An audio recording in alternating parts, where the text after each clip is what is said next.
Good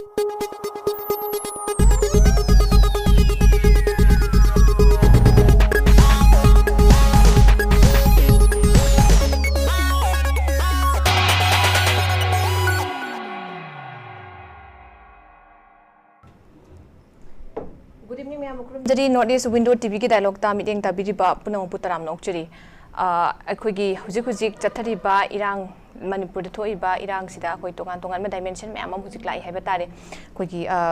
recently kainogi lamdam masiki chief minister, honorable chief minister na Delhi da adagi akhoi Haryana da hadak ki haiba tare chief minister wasak lawbu gi chatpa aduga loina na koi gi Northeast National Highway gi review meeting tawba yawba Delhi da tongan national political leader mayam amga tawba gi wafam se loira ga halakuma tamda thodong na koina kano da media gi mayam na interact tawma tamda airport ta warol thanam draga su madugi matung da koi gi press briefing ama tawra matung da koi gi yam sang na haiba tare maruina development work lamdam masida sida Khalakpai matang kita akui wafam mayam ama thamki masida akui gi chathara iba thabak sing aduka pipeline da leiba mayam sing sigi project sing sigi paikhat na bai wafam thamiduga central leader sing asu masi oithokna bai damakta thabak paikhat kani habigi atoba thajaba pirapoi wafam mayam am phongdo elon na akui gi internet dispatch person lanjener ga leiba sing kita akui gi per person da mi amam da akui gi policing amam hadak hape wafam mayam thangi aduga hanagi wal horaga leiba 25000 pithopuna chingba aduga yam chawba akui gi 220 crore gi world class akui gi football stadium am sabai wafam yauri loina tongan ba pension aduga tolop sing akui gi pallaga leiba sing by 31st pau gadi pithokpa gi wafam kaina mayam ama palli haiba tare masidagi akoina amakak ejum tawba yabadi huzik state sida irang chatharaga leitar su development gi work sidi aduma ko ki free oni stagnant oidi dum chathari haibagi pot simadi mami tabagum tawi baikha leiba development gi work mayam sina aduna hiram masida koi ngasi damakta khan neina janmita pukat ngasi gi topic ni khana neina basida koi saru abina bai damakta koi studio dong selection don leibirai kai kumna jariba panelist ahumdi ahanbada ketumem santa general secretary CPIM manipur oja taram nokjuri Lona election biriba akogi anisuba kai kumna jari panelist Dr. S Manawton spokesperson MPCC ojam nawton sutaram nokjuri lona na akhum suba panelist election biriba si akogi Fox ki president thawai pu biriba thoding zaman har ojabusu Northeast Window studio da taram nokjuri han basi ojai ojaman hada lakchige oja koina karamaini yengba ya handaki kano da minister na thambi ki press briefings da development work mayam gi progress haiba tare CC ki mayam ma panbiri masidai economic phagatle haiba maga akhoi gi maruin haiba tare khoi ngasi gi topic ki thamjari besi panungsi mayam si gi warol si manung teda akhoi gi economy gi kano si phibam je manipur sta phagatle haiba wafam jini pandri se adu tawba tawm pham se lakadu se akhoi gi coming to da ngasa gi economic condition se state se la ama tam si da khoi gi marak te iran ge thokla pa khuding ge akhoi gi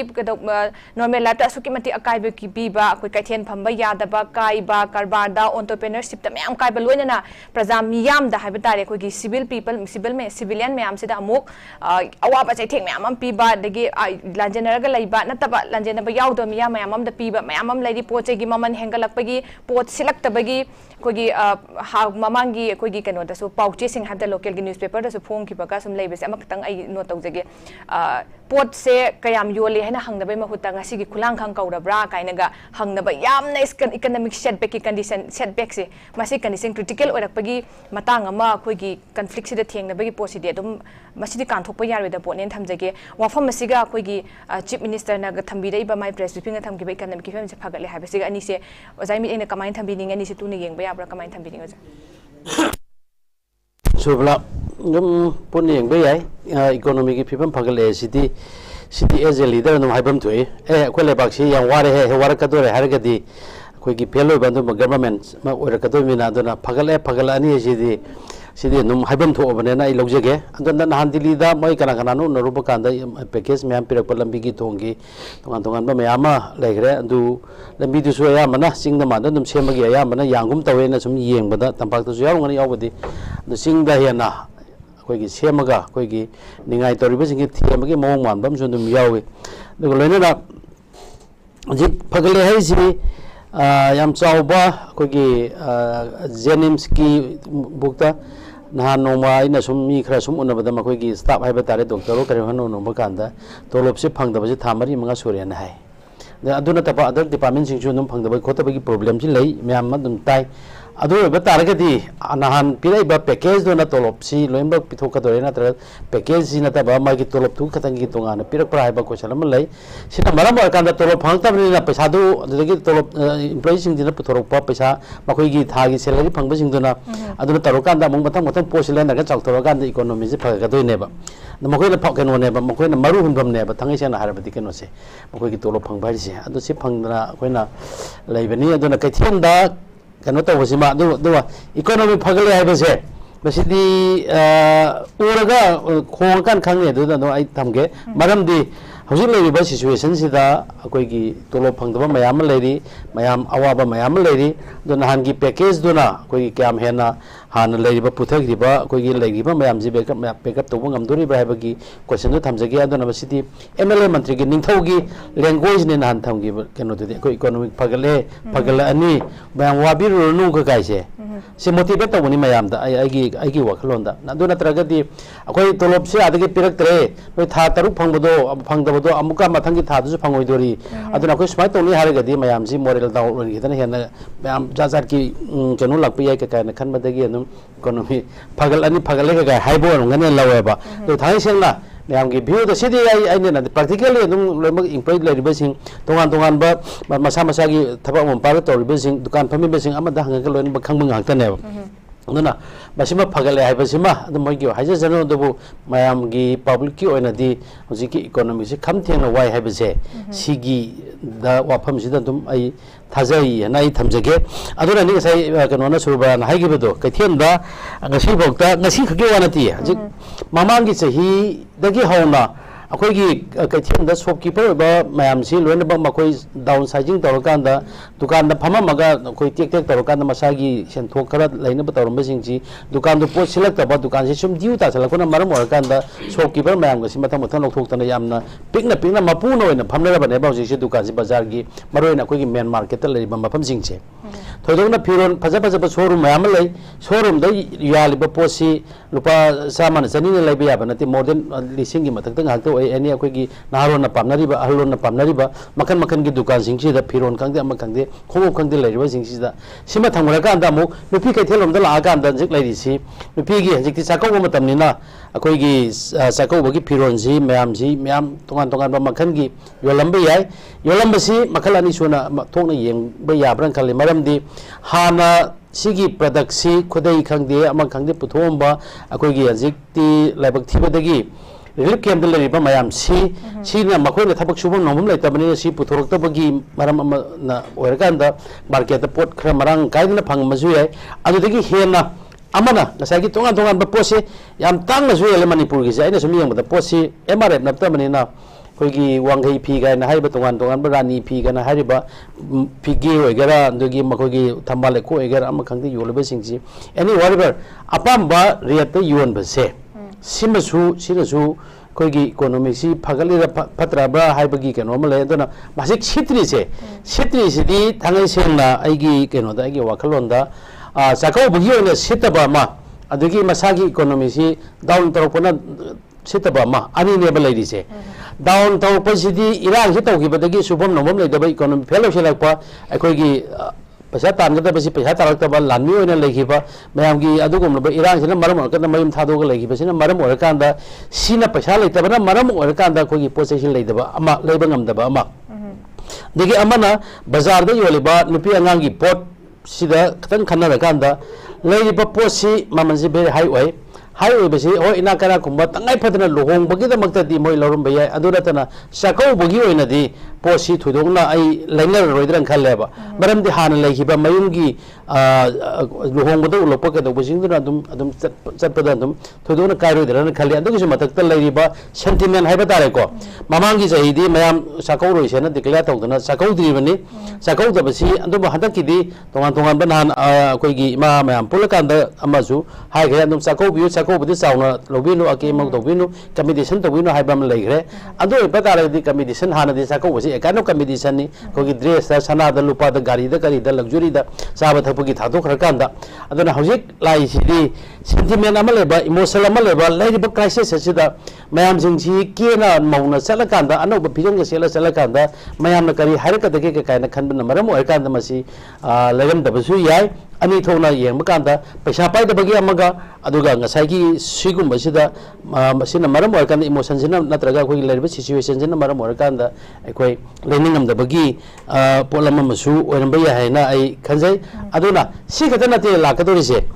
hazik economy gi koina haidabagi thabak sidi yam haidare se minister gi na bodi phagalani hai hojik chakhau bo mamam lakpa sida koi gi nga farm toriba kangbu jingsi nga farm toriba kangbu ma koi di plan ne ba sahi handa ki thadara mathang gi chakhau bo sida ini gi nga ji pa si silakanda ai gi andu leini anda leini natraga ai keno tawni kana plan tawjaba se sigi nga farm si nga koina khangi du nga mela tawri ne ba nga mon kya puthoga mela tawduna tawri ni masi puthorok pa mayam si loina bak sikdra siloidra natraga makoina yondro amount si makoina lupa kun yoning badu masi siloidro ni trang wada handar ka yolakadro bandu itara di farm toriba kamu bukta loina bak mangi ne masi gi effect si kaino da koi gi economy down tarupa koi gi paisa marang kana thorok taba paisa lakham leitaba government gi employees sing tolop pirataba thangai sen government gi employees sing da pir ba tolop sing ma ni season ba hadorok padu ne ba mayam na public no woga tawri sidi aduna masina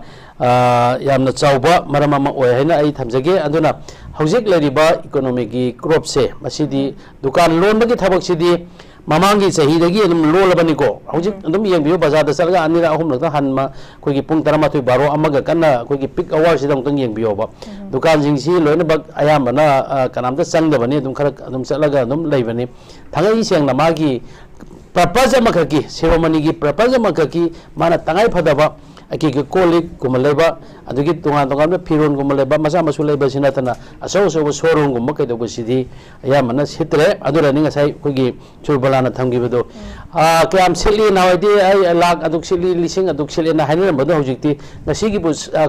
khulangkha kaubrana hangnei haise masidi khulangkha kaubrana hangna basidi anobu natre mamangi sahidagi irang sina tapthara pa chahi phagalak pa thamanga druk suruk padagi adum lai ghaiba pham duma ai thamjage aduna economy phagale ana koi economy chief minister na haibiri si hoi magi achoba thajaba ma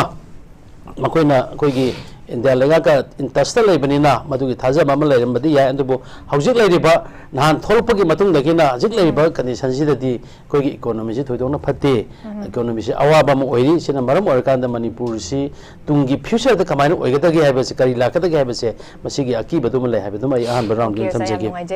अखोगी economy की लेरिबा condition जे हुजे कोइना हिरांग से हौरपदे हाबते conflict से हौरपदे पीरिबा चैथिंग सिना खुदिंगमक्ता अदुम सोहलगा Labni ngasi ngarang gi nate mang chahi de gi last year de gi rang se hौरपदे ge dum economic ki senmit loan se da khunai loan se sokpa se gi manung da sathina senmit loan su apogi sokpa choba maram mam khangni aduna akoina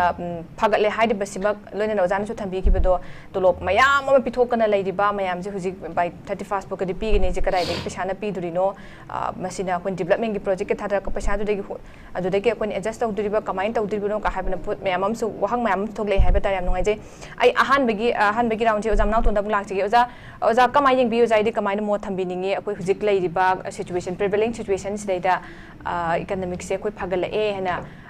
hairi se hujik economic se dum normal da phagala dum low ba ya bagi kanu oidu economic ki hujik let be issue sibu issue ma oina pukhat pai matam se yaudribra kamai lo ba ya oja kamai thambi ni koi ge honorable chief minister Birena Manipur ki sentum pibam phagale na man haibse economist amana yamna accurately natraga academically reasoning kano mata sense mata haiba sentum ki pibam phagale habdu nate mana hai chumna political statement na moina panghai haibne basina mayam gi harau na ba natraga magi face saving gi oina haiba haitare ta sengba philwa ki report ka chanana haibadi nate law maramdi ngasi dagina numi kharani gi mamangda atam khargi mamangda bharat ki honorable prime minister na Manipur school college hange dukan jing hange aduna Manipur shanti la e ka na hai adu makoina shanti la e ka hai ba foundation ji yamna root cause da leiba magi phil gi reality du yeng da bida chumne school college hange dukal hange har ga shanti la e na piri ba dumaina Manipur gi sentum pibam phagal e ka na Hydergadi, Maki chief ministerial position natraga Magi governance da negative yam lakadog do. Aduki ngathok na bisum pangai hai bene lawi. मरमदी Manipur की Sen थुम फगले हाइबगी arithmetic ma'am अमा with foundation फजन पियो है मा पीब ngमोय मणिपुर की मी अमद सेन तोलिबजो खाक वांगबने पोक्त्रिबा ngang यावना कोई mama की पीबुंग नुंगद लेरिबा ngang यावना सेन से लोइन तोलबने डिपार्टमेंट मैम अमा चही हेना तोलो फंगदब यावरिबनी हजिक गवर्नमेंट की कर्मचारी अयाम तोलोब से मतम चाना फंगदे सेन तुंगी फिवम फत्ते बु सम समने नंबर 1 पोचे की ममन जे अत्यापक वांगबा नंबर 2 मणिपुर की मार्केट की ख्वादी कैपिटल ओरिबा ख्वामबन कैथेल द इमा सिंगना असai खबर हाइनग्रिबा पोट क्याम सिलगे ना हंगनद्रे खुलांगान कौरब्रा ना हंगनरे हाबसे सिदा मणिपुर की सेन तुंगी फिवम जिताबन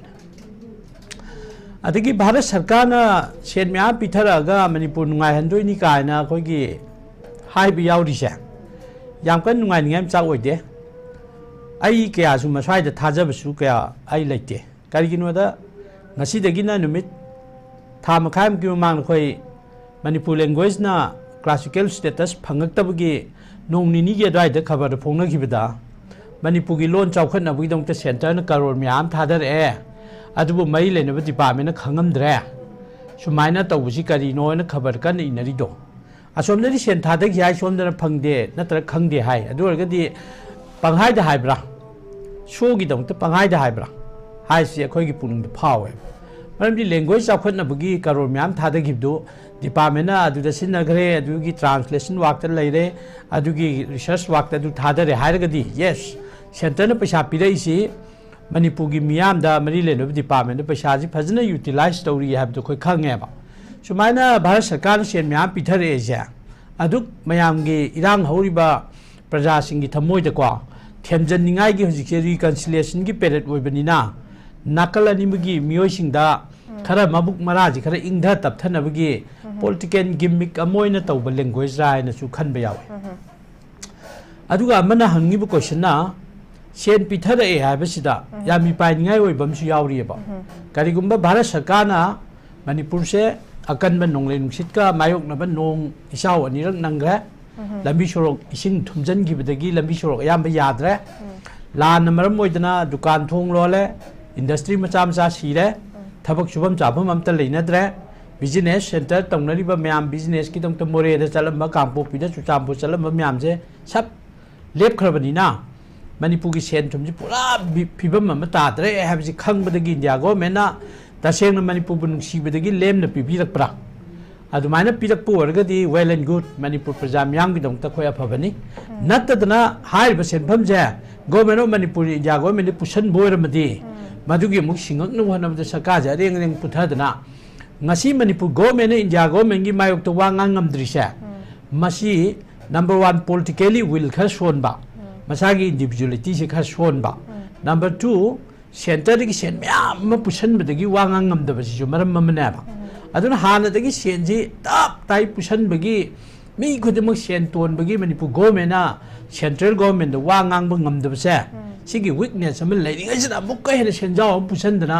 अखोगी तुंगी चारोल चुरोल जेनरेशन क्या द सेनदोना ख्वांग कोहेनदना तौबोर मगदी खोय अवाब मोइगनेबा अना बीजेपी गवर्नमेंट तौथोरकपसिमक्तबु यामना करी हाइतारे प्रैक्टिकली फील्ड नुंगाइते हाइतारे से इरांग हेक थोका असीबसिंग पैसा दु पीगनी लांजेनबसिंग लुपा दु पीगनी रिलीफ कैम्प लेरिबा मिसिंगी लुपा दु अशोकपदा असीबदा सुमाइन तौबाना यामना अनाउंसमेंट याम तौवेबा एडवर्टाइजमेंट हाइतारे को मयामना शो तौबई वांगांग याम तौवेबा बट हाउ फार मदु प्रैक्टिकली क्यामना कैनुदा तौरिगेदी रिलीफ कैम्प लेब मैम हाई गवर्नमेंट अखोद पीबीने पैसा पीबीरो अखोई वाबन लोरे लंबी सोरकता पोट योलगा अखोई हिंगन होनबद वारेबसे खबर इरीबने रिलीफ कैम्प मीसिना अदोदी government of India relief camp लेब मीसिन लुपा पीनी करोड़ अदु काइथोखरे लुपा करोड़ से याम काइखरेबा बट मदुना रिलीफ कैम्प लेब मीसिंगसिना हाइरिबा वोकल दुगदी कंट्राडिक्टरी मोइनरिबा अद इंडिया गवर्नमेंट लाउथोकपसिमक्तबो प्रैक्टिकली हेक्ता तौरमदे मणिपुर गवर्नमेंट सोइदिब्रा अदु सेंटर दे सोइब्रा अदु मखोय खंगद्रे खुदम मबई हाइजेसिनी क्लासिकल लैंग्वेज की स्टेटस चलहौदे मणिपुर लोन प्लस मणिपुर लोन चाउखनबगीदमक्ता लुपा करोड़ अदु पीरेना खबर चाउन इग्रबने अदुगा डिपार्टमेंट अदुगी पैसा दो फंग लेते खोज नॉलेज लेते हैबिसिदा कनानो मचिन थीरी से हाइबा मको आदे पैसा जो पिराग गवर्नमेंट मणिपुर नाकलमदा हाइना थोइब्रा नत्रगा तसेंगना सेंटर लाउथोके पैसा दो पिरक्तिब्रा अदे अमु रिलीफ कैम्प पैसा पीने हाइबदु पीग्रगा मरक्ता हाइदोइब्रा रिलीफ कैम्प कामु पैसा फंगदे हाइजि कमाय तबुनो रिलीफ कैम्प कामु लंबी छोरक तो पोत योलिबा कैंडल योलिबा धूप योलिबा अदो मखोइन हाय कोइ सुमाय याम वारे गवर्नमेंट पीबी गया पैसा दो पीबी रो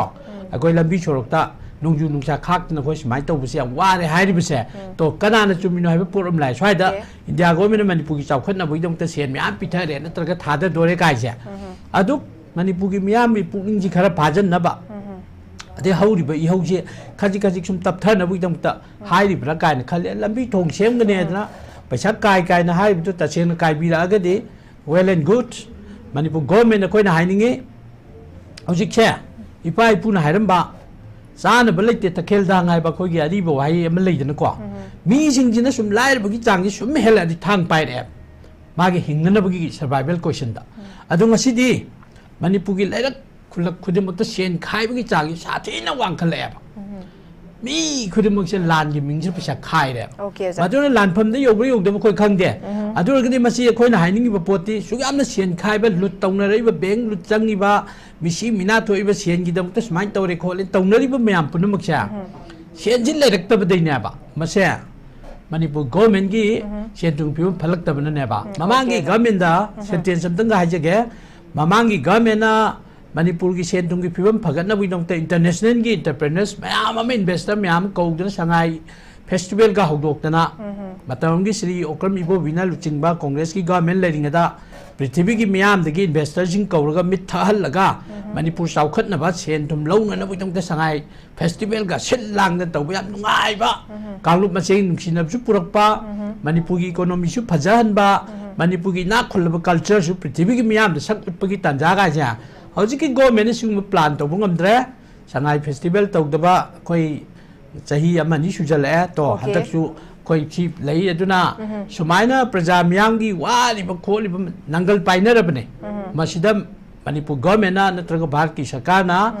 पंगाई हाइजलगा प्रजा म्याम दा मिचन तौबै थबकसे तौहनिंगदे तसेंगना रियलिटी दो वासि nganganninge ना अहाब राउंड थमदे ओके हम नुंगाइजेजा announcement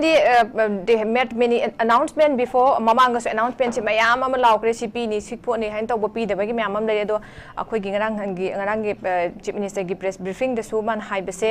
ko gi idp sing gi de su policing amam se mi amam da phangan gi post tawne do ga hanang gi lising kun manga gi pi de leiba sing de su adu ga loina na khoi gi yum lising tret sa ba kot pe ke no mayam am su yauri ba hai tare ade am nungai jo manang ton su thambi se khoi hai bi dum hai ba masi thabak to no on thora ka doribra hai ba gi pot si ma su ne do tawra ke hai raga na मसीगी कनो मयाम सी कोई की पैसा मयाम सी कदाई देगिनो India government मसीगी दमका फॉर दिस पर्पस थादर कदुरे नत्रका पुशिलिब्रा कमाइना सी सिनलांग दोइबनो हाई पोसिम अचौबमा नत्रका हाई अकोइना इकोनॉमिक से फगले ए काइनागा सिंग मयाम जे हेक्ता कोइना लाइन खुमजिला कांदागा हाइरे इबसी political statement la political gimmick la miyam gi leidiba puning se phada nabra hekta haijilibra haibasne kamain thamiringe oja santra laksege ja subla kenoni khoigi ai biryani सरकार से याम नुआई येंबा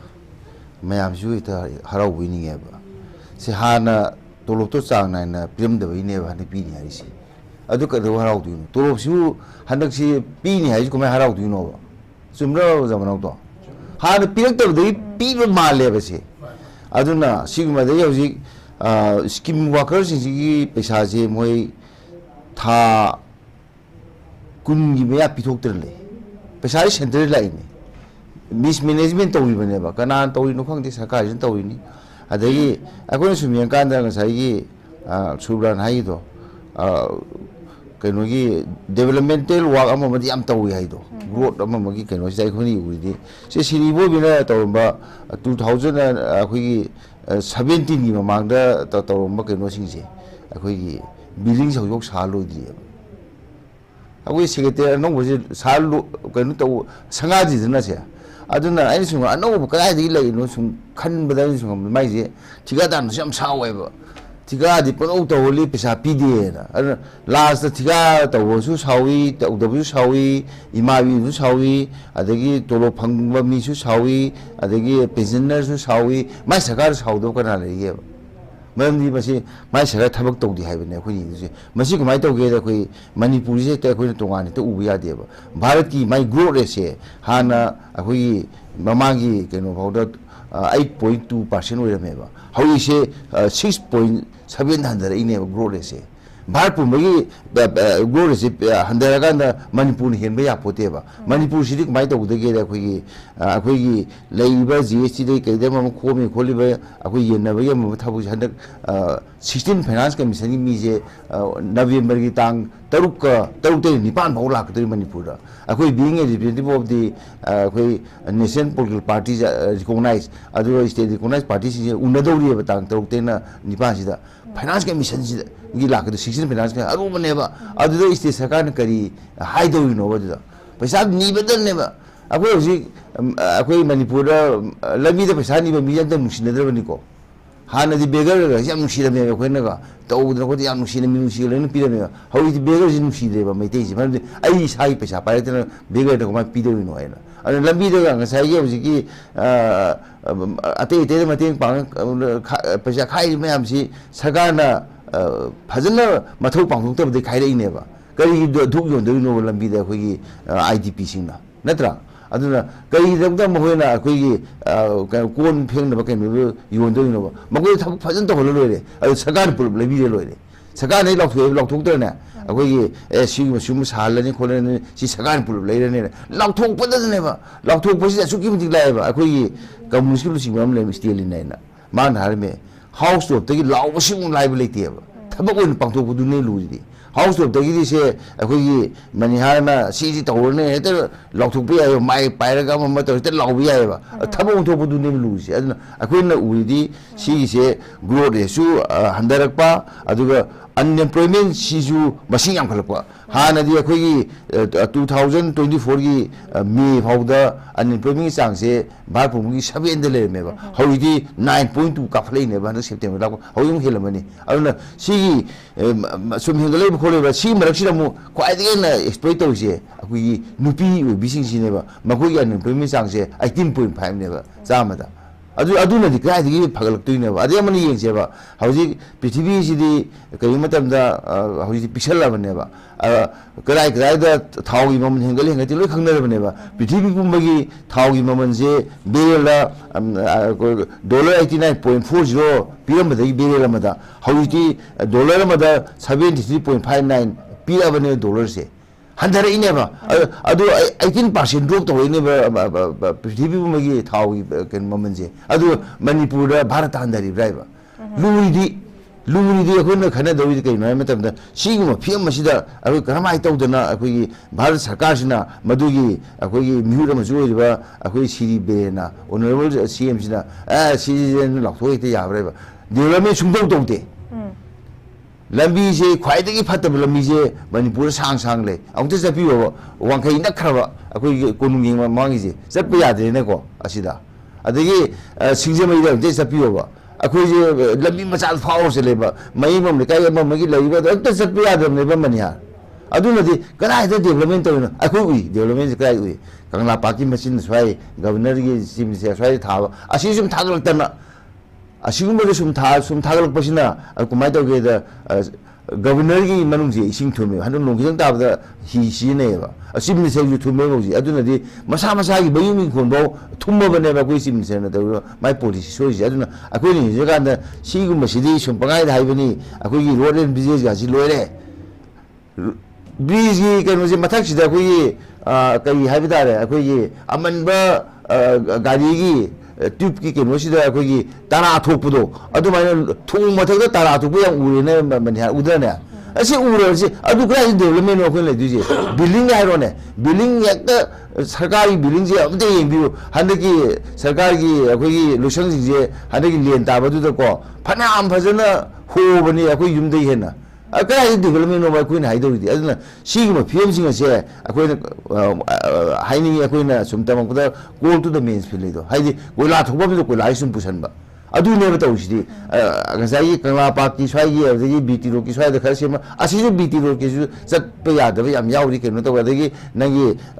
कुनुंग ममांगी द नतबते स्वाई जु याम याद अदु मफम खर नतदने मान मानब ममाई द अकोगी बहुदर थारगा मसा फै हाइबे याबरे नुपीसिबो नुपाजु मसक फजे हाय याबरे अदुना मधु मसा म सेंदबगी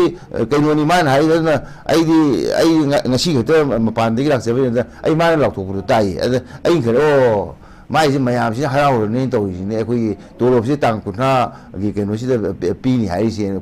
कुना माथोगी नंगनो पीनी हाइसे हाइ हान चांग नाइने पिरक्ति हाइबनेबा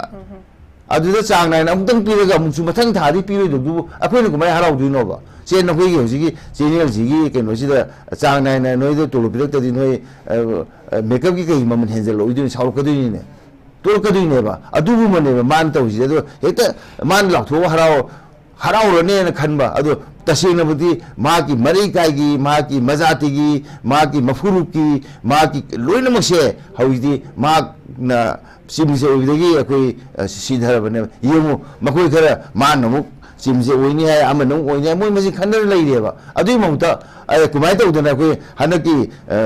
16 फाइनेंस कमीशन लाखोसिदा मणिपुर की केनोसे कुमाय तौदना खनौसिगे हाइबगी मीटिंग तौनि तादे ताबने इबो भी मतम ताएबा अखोइगी सिमसे इबो भी मतम दे ए फाइनेंस कमीशन मी लाक्तौरी सीजीएम मतो कुमाय तौ सीएम हाइ खनर वा लैयेबा अखोइ अदुबो सिमसे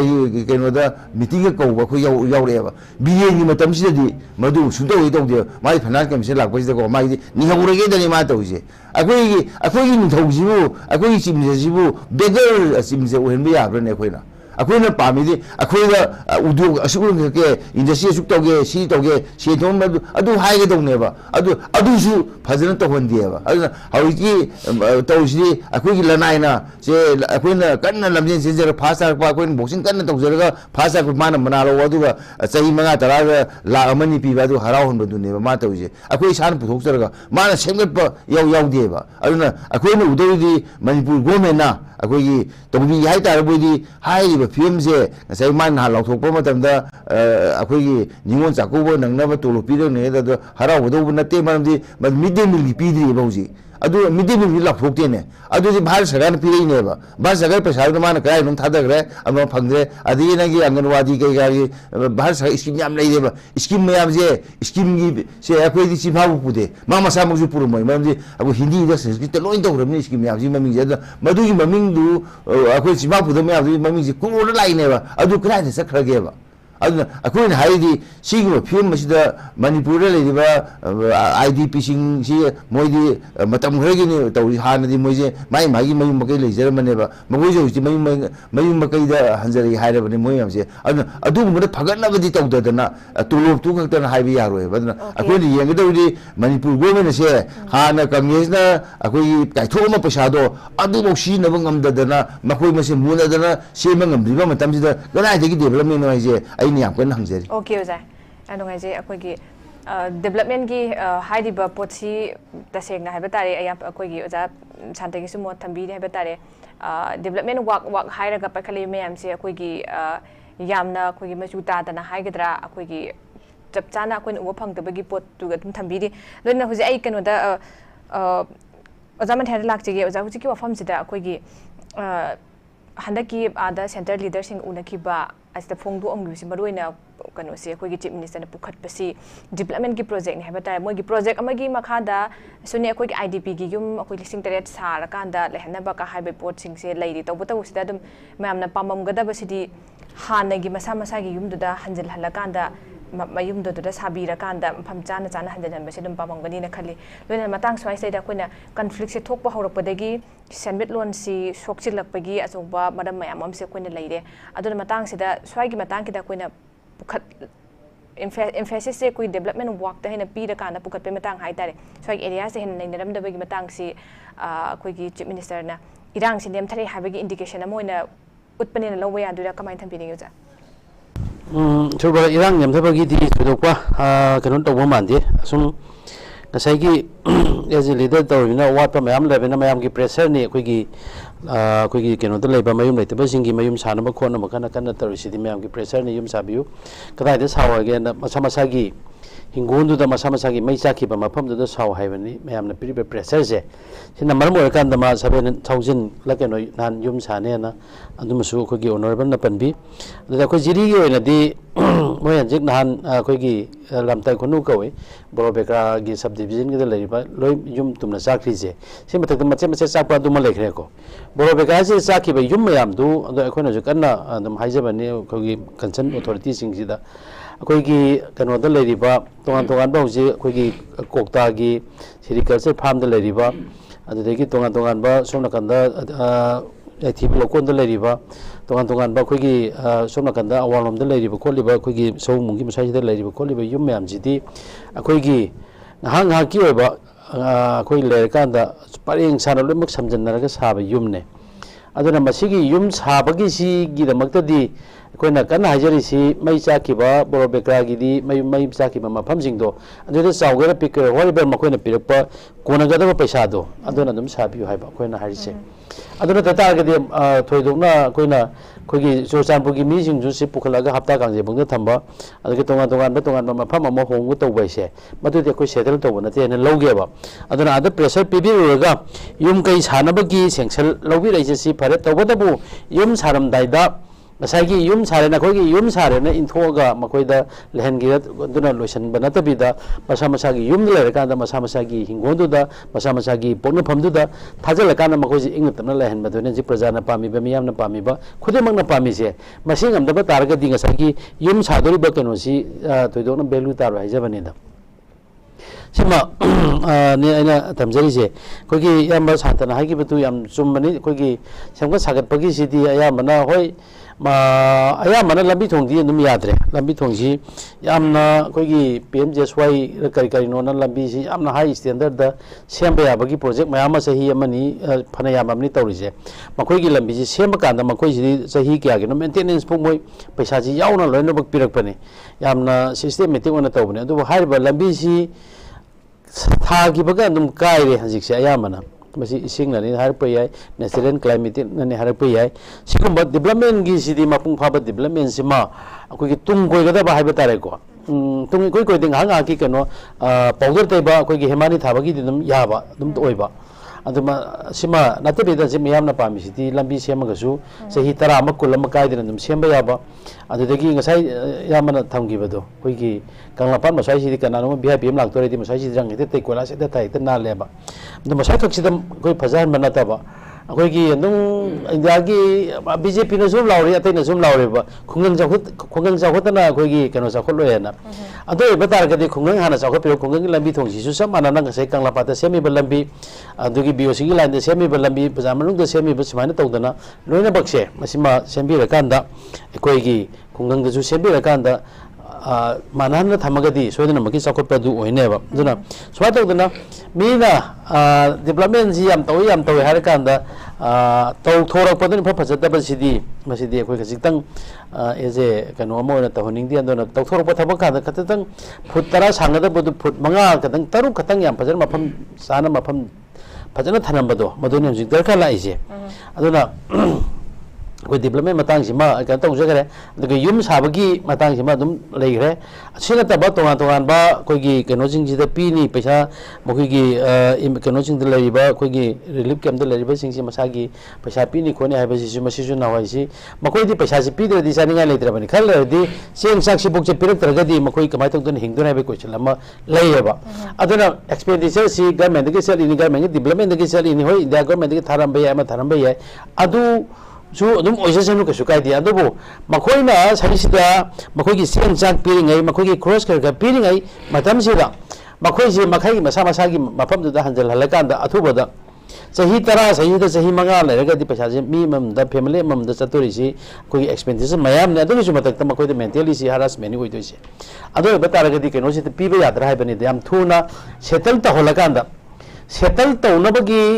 पोरम से हजू फाव यादबदन ओइएबा जिक्से खोइना सुम उजबदा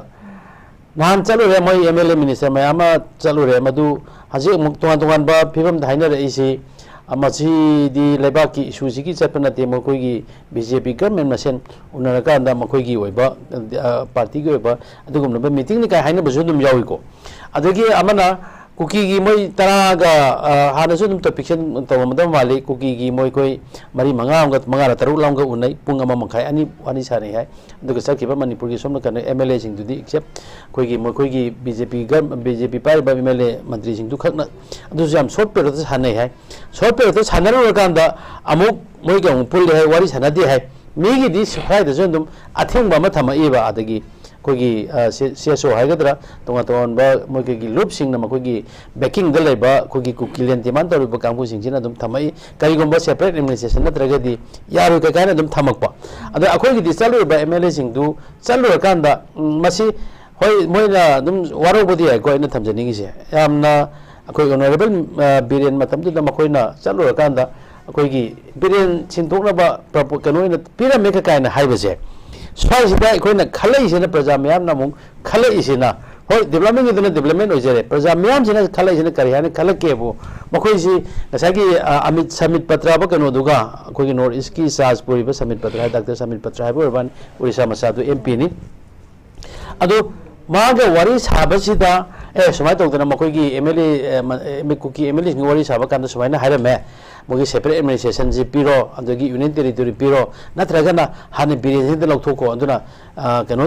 अदोगी वारी साजी कायना हाइरपना मरम ओरकांदा समिट पत्रना सजेशन तौरकांदा नखोइगी बिरेन से हाने रिमूव तौरो सेपरेट एडमिनिस्ट्रेशन दि पीबी आरोदमनि का हायर कदा इंजे लगा तव मानबसे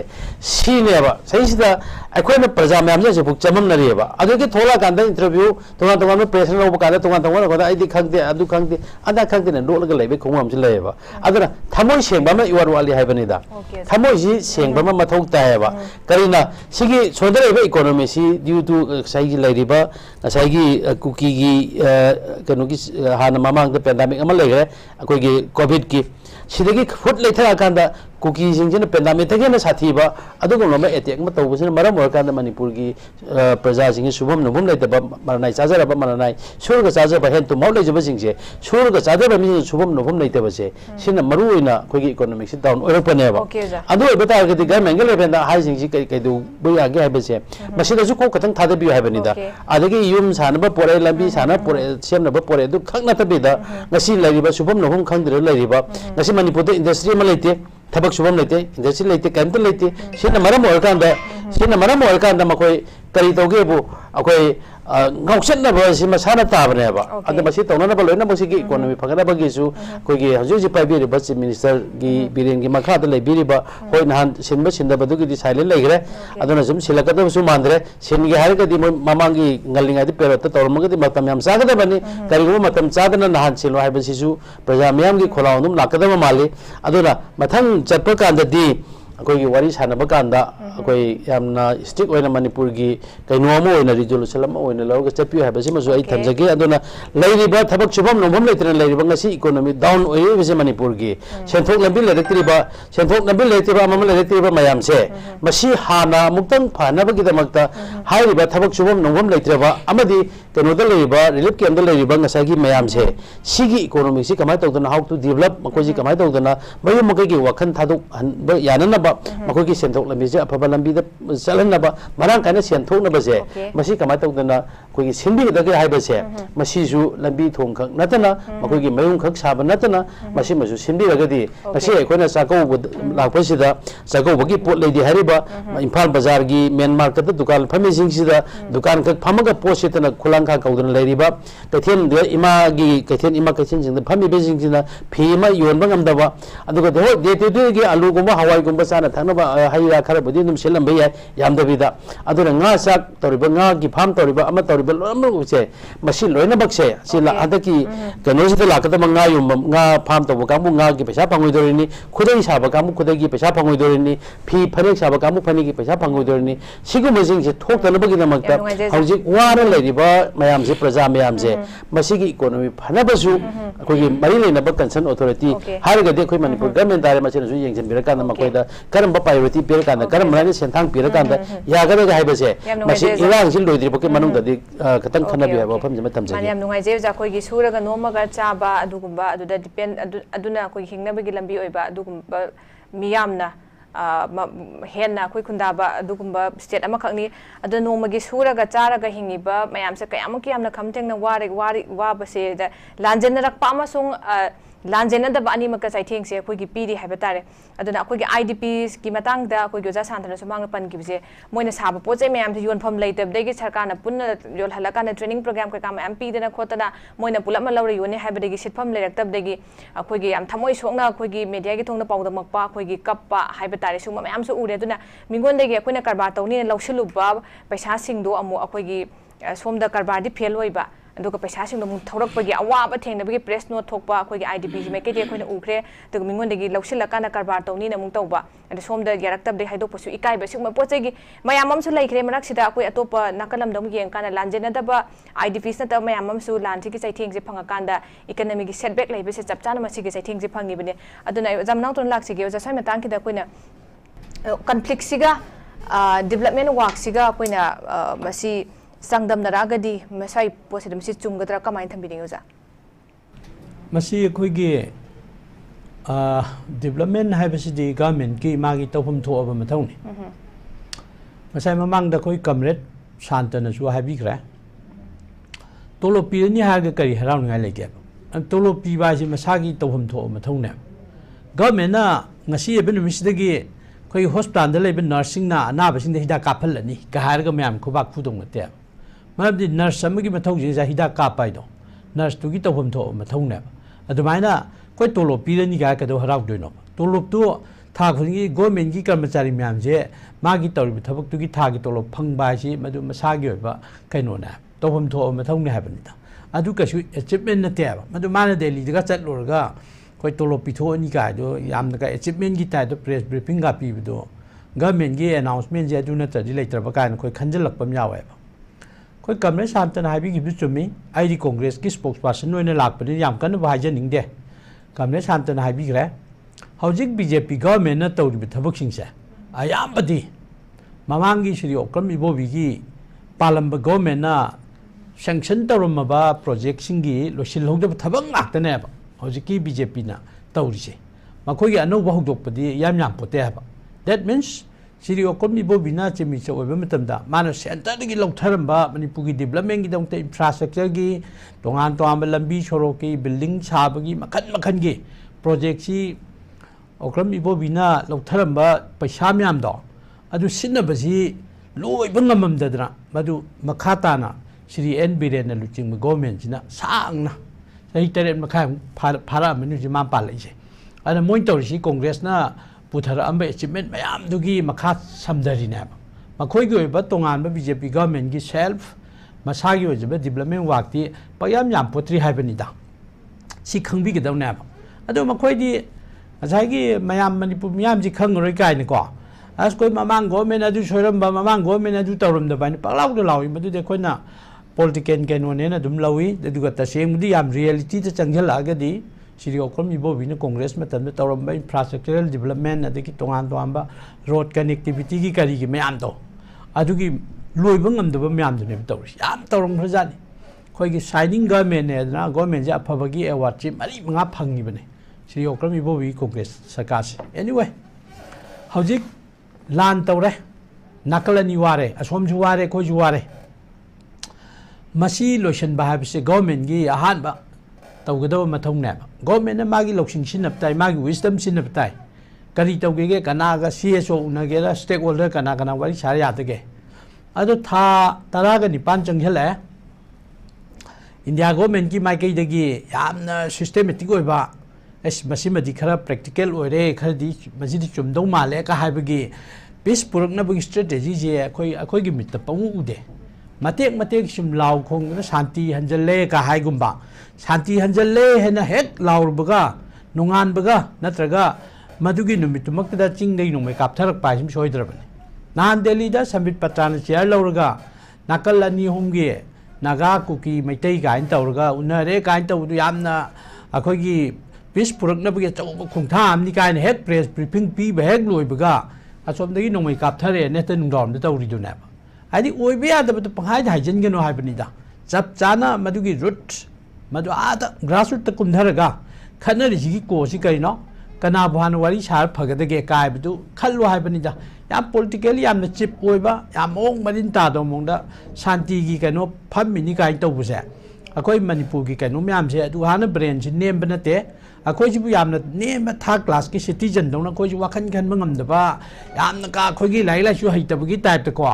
अखोइदा समुद्रम की ममिंग थोले जहाज की ममिंग थोले चिंगम की ममिंग थोले का हारगा सोमदा चरा हिलंदर ngौ ngौ लाउं थम्मगा असोम चिंगम ममिंग थोले का हारगा खुबाक पंगुद खुबसे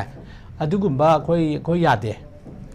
सोमदा लान कापिबा म्यामसिगी नोंमै मरुद करोमदगी लाई अफाफब खुजु खुलाई पाइब नोंमै जिं करोमदगी लाई लंबी थिदो ड्रोन दगी तौरिबा दगी सांग सांगना long range da attack tawraga mi halba innocent myam sirise masi government of India na Manipur government na yamna miyeng hi changjillaga yam thuna lotion bya ba pot ngata ne makhoi na freedom pitokpa pora ningkha tam se pitokpa maramaduna ngasai gi asom dagi lai ba kambu sina maning makha tam na tawri da government gi list lai pot ne suda lai ba kadar gi masing je payam yam pote ha madu lakshan ba je ilai lai pot ne ba central government na deploy tawriba Central की force ma'am से याम खरपोनी ने around 60,000 ने मसी सिनफम चान सिन देबा मसी कइनो म Mitcham मिखाइ नाइ बदोना तंपाक तन हेक्ता अरे ब पावर फुदोक तना तंपाक की म्याम सुरजुन नाइबा तंपाक की म्याम कइ गुमत तो लेंग लाक पंगमंदबा चिंगन हेक्ता फ्री थाबगी टाइप अमा अखोइ उइए बसी गा जमुन ने येंगोबा अदु नददरा लंबी खरा सेमनी अदु खरा तौरनी का हारगा हेते याब नते हाबा ngasi dagini matam khagi mamangda हंदकी Narendra Modi की माइ 3.0 की ताम अहुम लक सुरुपगी नुमित चामनी की अचीवमेंट प्रोग्राम अमा लाउथोकपदा नुमित चाम फारपगी मदुगी एनिवर्सरी हाइतारे नत्रगा मदुगी सेलिब्रेशन हाइगद्रा मदा मिछान का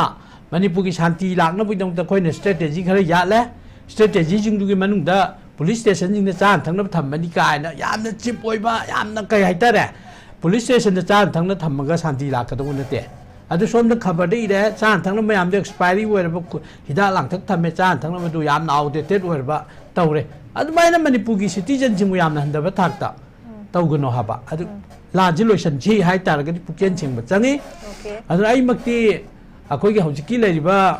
बीजेपी ना पैसा पिथरा अनि अखोइ सी लरिबा लाजेनबा मयाम नुंगाइ हलनि युम सारनि अदु दु तौरनि कायना हाइबा मयाम से असे अखोइदि आई मसी अइंगोंदा करी हाइतारे यामना क्वेश्चन याम ले फॉर एग्जांपल युम सानु पैसा पीरनी काय सादोइनो मसाइ युमदा सादोइरा अतोपल लममदा सादोइरा अतोपल लममदा लैनबगिदमते युम सारनी हाइतारगदि रेलिकेमदा लैबा मिसिंसे यादोरिब्ला अदुदि अखोइ कुकी द गवर्नमेंट सरेंडर तौ सब माने गवर्नमेंट से कुकी की मखादा लैबा माला करिगिनोदा नमदन ngасai ozamani han ju haigre namdana masagi asengba lori yumpham duda satlaga yumam sagadamne khangpok sangwena sagera charuna kupkera ina kupkera no problem madugi yumpham do kangedamne madu government mathong ne ba natadana moirang da ler mami du chuchampur ler mami du chuchampur da nangi lebam du piba ngamaroi nang langon da leitare langon de yum macham chabiraga phura da lan charaga saigi midon layob da harau ro have madu manipur government gi weakness ko web kari ge government की मखादा नत्रो चुचापुर लेदिसा चुचापुर हाजु Manipur government की part अमन नत्रो मदुदा खोइगे administration नमक्तदना मीने तखाइग्र bulldozer तौन तखाइग्र fencing खाजिंग्र दु मोइदा पिथो मुगा खोइने सोंदे लम्मम पीने सिकना हराउ दोइनो तो अदुरगदि मणिपुर की honourable chief minister ना लाउथोइबा yum छाना बुजों तो पैसा पीने आइसा अदुगी युम सिकाइ छादोइनो हुजिकी असेंग असेंग मागी लौरी युमफम दुदा सारबा no problem well and good नतदना जगह आम साने हादि मदु खोइ याब ngमय मदुदा खोइ माइथीबगी कैनो मि याउरि तो गवर्नमेंट सी यौना खंधबम चंगे अदुगा स्वाइदंग साइगी प्रजासिंगदा तोलोब चुपीरनी चाकोब नंगनबा तांग कुथ्रादा दुदा तन मणिपुर सेंटु फिबम फगले हेता हाजिन गनो याम गवर्नमेंट की चीफ मिनिस्टर न गांगबो वाजे अखोइ याम इकाइ खुमनना लाइना हाइब तोंना तारि बने one at least chief minister है मणिपुर की निथौने मान गांगबो वाजे लेबा मखा ताहाइदे अचुम ओइगदनि पाइ हाइजन बेयादे खोइगी चीफ मिनिस्टर हाइरेइबो वाजे प्रजा म्याम जे फागी तौनरे हाबा लेमना थारो एक्शन जेंबु फागी तारबनी अदगी शांति लाए हाइब खुदिंगी इरांग हौरबनी मान हे कैनो मे तौरुबदा हेता नेगेटिव हेता लाएबा तो चीफ मिनिस्टर की स्टेटस से याम नेमदा रखिने खोइ मि पाइबम लेबा परमदुन माना ꯂꯥꯎꯊꯣꯛꯈ꯭ꯔꯤꯕ ꯃꯌꯥꯝꯁꯦ ꯁꯦꯟꯁꯤ ꯒꯣꯔꯃꯦꯟ ꯑꯣꯐ ꯏꯟꯗꯤꯌꯥꯗꯒꯤ ꯃꯌꯥꯝ ꯄꯤꯔꯛꯑꯅꯤ ꯁꯦ ꯄꯨꯗꯣꯔꯤꯕ꯭ꯔꯥ ꯅꯠꯇ꯭ꯔꯒ ꯇꯁꯦꯡꯅ ꯋꯥꯔꯦ ꯑꯗꯨꯅ ꯏꯟꯗꯤꯌꯥ ꯒꯣꯔꯃꯦꯟꯅ ꯇꯁꯦꯡꯅ ꯑꯩꯈꯣꯏꯗ ꯈꯨꯗꯣꯜ ꯑꯣꯏꯅ ꯄꯤꯔꯛꯀꯗꯣꯔꯤꯕ꯭ꯔꯥ ꯈꯨꯗꯣꯜ ꯑꯣꯏꯅ ꯄꯤꯔꯛꯄ ꯑꯣꯏꯔꯒꯗꯤ ꯌꯥꯝ ꯐꯔꯦ ꯄꯨꯕ ꯑꯣꯏꯔꯒꯗꯤ ꯑꯩꯈꯣꯏ ꯃꯇꯝ ꯀꯨꯏꯅ ꯁꯦꯟꯗꯣꯟꯕ ꯍꯥꯏꯗꯨ ꯑꯣꯏꯗꯅ ꯃꯅꯤꯄꯨꯔꯁꯦ ꯅꯤꯡꯈꯥ ꯇꯝꯅ ꯑꯩꯈꯣꯏꯒꯤ ꯋꯥ ꯉꯥꯡꯕ ꯉꯝꯗꯕ ꯌꯥꯝꯅ ꯇꯣꯜꯂ ꯇꯥꯔꯕ ꯕꯤꯈꯥꯔꯤꯒꯤ ꯇꯥꯏꯞꯇ ꯏꯟꯗꯤꯌꯥ ꯒꯣꯔꯃꯦꯟꯒꯤ ꯊꯣꯡꯖꯤꯟꯗ ꯉꯥꯏꯇꯅ ꯂꯦꯞꯄꯁꯤ ꯅꯨꯡꯉꯥꯏꯇꯦ ꯑꯗꯒꯤ ꯑꯩꯈꯣꯏ ꯄ꯭ꯔꯖꯥ ꯃꯌꯥꯝꯁꯤ ꯋꯥꯕ ꯌꯥꯕ ꯋꯥꯔꯦ ꯃꯁꯤꯒꯤ ꯋꯥꯕꯁꯤꯒꯤ ꯃꯃꯤꯡꯗ ꯄꯩꯁꯥ ꯂꯧꯊꯔꯛꯑꯒ ꯄꯩꯁꯥꯅ ꯋꯥꯔꯤꯕꯁꯤꯡꯗꯨꯗꯗꯤ ꯌꯧꯗꯗꯅ ꯁꯣꯝꯗ ꯁꯥꯌꯦꯟ ꯉꯥꯌꯦꯟꯅꯈꯤꯕꯒꯤ ꯇꯥꯏꯞ ꯇꯧꯔꯒꯗꯤ ꯃꯗꯨꯒꯤ ꯄꯥꯞꯇꯣ ꯌꯥꯝ ꯆꯥꯎꯅ ꯄꯨꯒꯅꯤ ꯃꯁꯤ ꯀꯗꯥꯏꯗꯒꯤ ꯍꯥꯏꯔꯛꯄꯅꯣꯗ ꯉꯁꯥꯏ ꯂꯣꯟꯒꯤ ꯀꯔꯣꯔ ꯑꯗꯨ ꯀꯥꯏꯊꯣꯛꯈ꯭ꯔꯦ ꯍꯥꯏꯔꯒ ꯗꯤꯄꯥꯔꯠꯃꯦꯟ ꯈꯪꯉꯝꯗꯦ ꯑꯩꯗꯣ ꯀꯗꯥꯏꯗ ꯗꯥꯏꯚꯔꯠ ꯇꯧꯈ꯭ꯔꯦ ꯑꯗꯣ ꯂꯨꯄꯥ 3ꯗ ꯐꯪꯒꯗꯕ ꯆꯦꯡꯒꯥꯁꯦ ꯀꯌꯥꯗ ꯐꯪꯉꯦ ꯃꯅꯤꯄꯨꯔ ꯃꯌꯥꯝ ꯂꯣꯏ ꯈꯪꯉꯤ ꯄꯣꯠ ꯆꯩ ꯃꯃꯜ ꯑꯇꯤꯌꯥꯄꯪꯅ ꯋꯥꯡꯉꯕꯅꯤ ꯁꯨꯛ ꯌꯥꯝꯅ ꯋꯥꯔꯕ ꯐꯤꯕꯝꯁꯤ ꯐꯥꯒꯤ ꯐꯔꯥꯡ ꯇꯧꯕ ꯐꯠꯇꯦ ꯃꯤ ꯃꯌꯥꯝ ꯑꯃ ꯁꯤꯔꯕꯅꯤ ꯏꯔꯥꯡꯁꯤꯗ ꯌꯨꯝꯁꯦ ꯑꯗꯨꯛꯀꯤ ꯃꯇꯤꯛ 5,000 ꯇꯔꯨꯛꯀꯤ ꯃꯊꯛꯇ ꯊꯥꯈ꯭ꯔꯕꯅꯤ ꯍꯧꯖꯤꯛ ꯄꯪꯍꯥꯏꯗ ꯍꯥꯏꯕꯒꯤ ꯃꯇꯝ ꯅꯠꯇꯦ ꯇꯁꯦꯡꯅ ꯉꯝꯗꯕꯗꯨꯗꯤ ꯉꯝꯗꯦ ꯍꯥꯏꯒꯗꯧꯅꯤ ꯑꯗꯨꯒ ꯁꯤꯡꯈꯩꯗꯤ ꯉꯝꯅꯤ ꯍꯥꯏꯒꯗꯧꯅꯤ ꯄꯪꯍꯥꯏꯗ ꯍꯥꯏꯖꯤꯜꯂꯒꯅꯦ ꯃꯅꯤꯄꯨꯔ ꯃꯤꯌꯥꯝ ꯍꯔꯥꯎꯅꯕꯒꯤ ꯊꯕꯛꯇꯤ ꯇꯧꯕꯤꯔꯅꯨ ꯂꯥꯟꯁꯦ ꯄꯥꯛ ꯂꯣꯏꯔꯣꯏ ꯂꯣꯏꯔꯁꯦꯒꯗꯤ ꯄꯨꯛꯆꯦꯟ ꯁꯦꯡꯕ ꯑꯃ ꯆꯪꯉꯤ ꯁꯤꯅꯤ ꯑꯩꯅ ꯊꯝꯖꯔꯤꯁꯤ ꯌꯥꯝ ꯅꯨꯡꯉꯥꯏꯖꯩ ꯑꯣꯖꯥ ꯑꯩꯈꯣꯏꯒꯤ ꯄꯨꯛꯆꯦꯟ ꯁꯦꯡꯅ ꯊꯕꯛꯀ ꯇꯧꯗ꯭ꯔꯒꯁꯤ ꯂꯥꯟꯁꯦ ꯂꯣꯏꯕ ꯑꯃ ꯆꯪꯉꯣꯏ ꯑꯗꯨꯅ ꯑꯩꯈꯣꯏ ꯃꯌꯥꯝꯁꯦ ꯋꯥꯔꯒ ꯂꯩꯔꯤꯕꯗꯅ ꯁꯦꯡꯅ ꯇꯧꯕ ꯍꯥꯏꯕ ꯇꯥꯔꯦ ꯑꯗꯨꯒꯤ ꯄꯣꯠꯇꯨꯃ ꯂꯩꯔꯦ ꯑꯗꯨꯒ ꯃꯔꯨꯑꯣꯏꯅ ꯑꯩꯈꯣꯏꯒꯤ IDPsꯒꯤ ꯃꯇꯥꯡꯗꯁꯨ ꯑꯣꯖꯥꯅ ꯌꯥꯝ ꯐꯖꯅ ꯊꯝꯕꯤꯈ꯭ꯔꯦ ꯑꯗꯨꯒ ꯑꯣꯖꯥ ꯍꯧꯖꯤꯛꯀꯤ ꯑꯩꯈꯣꯏꯒꯤ ꯄ꯭ꯔꯣꯖꯦꯛ ꯃꯌꯥꯝ ꯄꯥꯏꯈꯠꯂꯛꯄ ꯍꯧꯖꯤꯛ ꯏꯀꯅꯃꯤ ꯗꯥꯎꯟ ꯁꯦꯠꯕꯦꯛ ꯑꯃ ꯂꯩꯕ ꯍꯥꯏꯇꯥꯔꯦ ꯃꯁꯤꯒꯤ ꯄꯣꯠꯁꯤ ꯉꯁꯤꯒꯤ ꯑꯩꯈꯣꯏꯒꯤ ꯇꯣꯄꯤꯛꯇꯁꯨ ꯄꯨꯈꯠꯆꯔꯤꯁꯤꯅꯤ ꯗꯨꯀꯥꯟꯁꯤꯡ ꯊꯣꯡ ꯂꯣꯜꯂꯦ ꯄꯣꯠ ꯆꯩ ꯌꯣꯟꯗ꯭ꯔꯦ ꯑꯗꯨꯒ ꯏꯀꯅꯃꯤꯛ ꯑꯩꯈꯣꯏꯒꯤ ꯒ꯭ꯔꯣꯠꯁꯦ ꯂꯩꯔꯦ ꯍꯥꯏꯕꯁꯤ ꯌꯥꯗꯧꯔꯤꯕ꯭ꯔꯥ ꯍꯥꯏꯕꯁꯤ ꯏꯠꯁ ꯑ ꯕꯤꯛ ꯀ꯭ꯋꯦꯁꯟ ꯍꯥꯏꯕ ꯇꯥꯔꯦ ꯁꯨꯃꯥꯏꯅ ꯂꯩꯔꯦ ꯑꯗꯨꯅ ꯗꯦꯕꯂꯞꯃꯦꯟꯒꯤ ꯋꯥꯛꯁꯦ ꯏꯝꯐꯦꯁꯤꯁ ꯄꯤꯔꯒ ꯍꯟꯗꯛꯀꯤ ꯁꯦꯟꯇꯔ ꯂꯤꯗꯔ ꯃꯌꯥꯝ ꯎꯅꯔꯨꯕꯁꯤꯗ ꯗꯦꯕꯂꯞꯃꯦꯟꯒꯤ ꯄ꯭ꯔꯣꯖꯦꯛ ꯋꯥꯛꯀꯤꯗ ꯏꯝꯐꯦꯁꯤꯁ ꯄꯤꯔꯀꯥꯟꯗ ꯑꯩꯈꯣꯏꯒꯤ ꯆꯤꯞ ꯃꯤꯅꯤꯁꯇꯔꯅ ꯊꯝꯕꯤꯔꯤ ꯌꯦꯁ ꯄ꯭ꯔꯣꯖꯦꯛꯁꯤꯡ ꯄꯥꯏꯈꯠꯂꯛꯄꯁꯤꯕꯨꯗꯤ ꯑꯩꯈꯣꯏ ꯑꯐꯕ ꯈꯣꯡꯊꯥꯡ ꯍꯥꯏꯕꯁꯤꯃꯗꯤ ꯑꯗꯨꯝ ꯊꯝꯖꯒꯦ ꯇꯧꯕꯇꯕꯨ ꯑꯩꯈꯣꯏꯒꯤ ꯄꯥꯏꯈꯠꯂꯛꯏꯕ ꯄ꯭ꯔꯣꯖꯦꯛꯁꯤꯡ ꯃꯔꯨꯑꯣꯏꯅ ꯑꯩꯈꯣꯏ IIT ꯁꯦꯅꯥꯄꯇꯤꯗꯒ ꯇꯧꯔꯤꯁꯤ ꯃꯐꯝꯁꯤꯗ ꯑꯩꯈꯣꯏꯒꯤ ꯚꯦꯂꯤ ꯑꯦꯔꯤꯌꯥꯗꯒꯤ ꯍꯥꯏꯕ ꯇꯥꯔꯦ ꯑꯗꯨꯝ ꯑꯩꯈꯣꯏ ꯀꯝꯃꯨꯅꯤꯇꯤꯁꯤꯃꯗꯤ ꯑꯗꯨꯝ ꯆꯪꯕ ꯌꯥꯗꯅ ꯂꯩꯔꯤꯕꯅꯤ ꯃꯐꯝꯁꯤꯗ ꯑꯩꯈꯣꯏꯒꯤ ꯋꯥꯔꯜꯗ ꯀ꯭ꯂꯥꯁ ꯑꯦꯖꯨꯀꯦꯁꯟ ꯄꯤꯕꯒꯤ ꯄꯥꯟꯗꯝꯒ ꯃꯌꯥꯝ ꯊꯝꯅꯤꯡꯉꯤꯁꯤ ꯃꯁꯤꯗ ꯃꯍꯩꯁꯤꯡꯒꯤꯅ ꯌꯨꯠꯁꯤꯡꯒꯤꯅ ꯃꯍꯩꯔꯣꯏꯁꯤꯡꯒꯤꯅ ꯆꯠꯂꯒ ꯇꯝꯕ ꯐꯪꯕꯗ ꯇꯥꯔꯒꯗꯤ ꯑꯗꯨꯝ ꯃꯗꯨꯁꯨ ꯀꯥꯟꯅꯐꯝ ꯈꯪꯗꯕ ꯑꯣꯏꯗꯣꯏꯅꯤ ꯑꯩꯈꯣꯏꯒꯤ ꯃꯣꯔꯦ ꯂꯝꯕꯤ ꯍꯥꯏꯕ ꯇꯥꯔꯦ ꯁꯦꯝꯒꯠꯄ ꯈꯣꯠꯄ ꯃꯌꯥꯝ ꯇꯧꯔꯤ ꯃꯁꯤ ꯑꯩꯈꯣꯏ ꯆꯠꯄ ꯌꯥꯗ꯭ꯔꯤ ꯑꯗꯨ ꯑꯣꯏꯔꯒꯗꯤ ꯃꯁꯤ ꯀꯔꯤ ꯇꯧꯅꯗꯣꯏꯅꯣ ꯑꯦꯛꯁꯦꯁ ꯇꯧꯕ ꯌꯥꯗ꯭ꯔꯒꯗꯤ ꯍꯥꯏꯕ ꯄꯣꯠꯁꯤꯃꯁꯨ ꯂꯩꯔꯤ ꯃꯔꯝ ꯑꯗꯨ ꯂꯥꯛꯆꯅꯤꯡꯕꯁꯦ ꯑꯣꯖꯥ ꯑꯩꯈꯣꯏꯒꯤ ꯗꯦꯕꯂꯞꯃꯦꯟꯒꯤ ꯋꯥꯛꯁꯤꯡꯒꯤꯁꯨ ꯐꯩ ꯇꯧꯕꯇꯕꯨ ꯁꯤꯗꯒꯤ ꯂꯥꯛꯏꯁꯦ ꯍꯧꯖꯤꯛ ꯀꯟꯐ꯭ꯂꯤꯛꯁꯦ ꯂꯩꯔꯤꯕꯗꯅ ꯏꯀꯅꯃꯤꯛꯀꯤ ꯁꯦꯠꯕꯦꯛꯁꯤꯃꯁꯨ ꯌꯥꯝ ꯆꯥꯎꯅ ꯂꯩꯔꯤ ꯑꯗꯣ ꯈ꯭ꯔꯥꯏꯁꯤꯁ ꯑꯁꯤꯗ ꯑꯩꯈꯣꯏꯅ ꯍꯦꯟꯅ ꯏꯝꯐꯦꯁꯤꯁꯁꯦ ꯄꯤꯔꯀꯥꯟꯗ ꯑꯩꯈꯣꯏꯒꯤ ꯂꯣꯏꯁꯤꯟꯅꯕ ꯍꯣꯠꯅꯕ ꯆꯪꯁꯤꯜꯂꯛꯄ ꯁꯣꯝꯗ ꯑꯩꯈꯣꯏꯒꯤ ꯃꯤꯠꯌꯦꯡ ꯑꯃ ꯊꯝꯕꯁꯤꯁꯨ ꯌꯥꯝꯅ ꯆꯨꯝꯃꯣꯏꯗ꯭ꯔꯥ ꯍꯥꯏꯅ ꯊꯝꯖꯒꯦ ꯀꯃꯥꯏꯅ ꯊꯝꯕꯤꯅꯤꯡꯉꯤ ꯑꯣꯖꯥ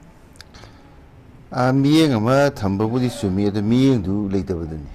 ꯃꯔꯝꯗꯤ ꯑꯩꯈꯣꯏ ꯀꯩꯅꯣꯗ ꯉꯁꯥꯏ ꯌꯨꯝ ꯁꯥꯕꯒꯤ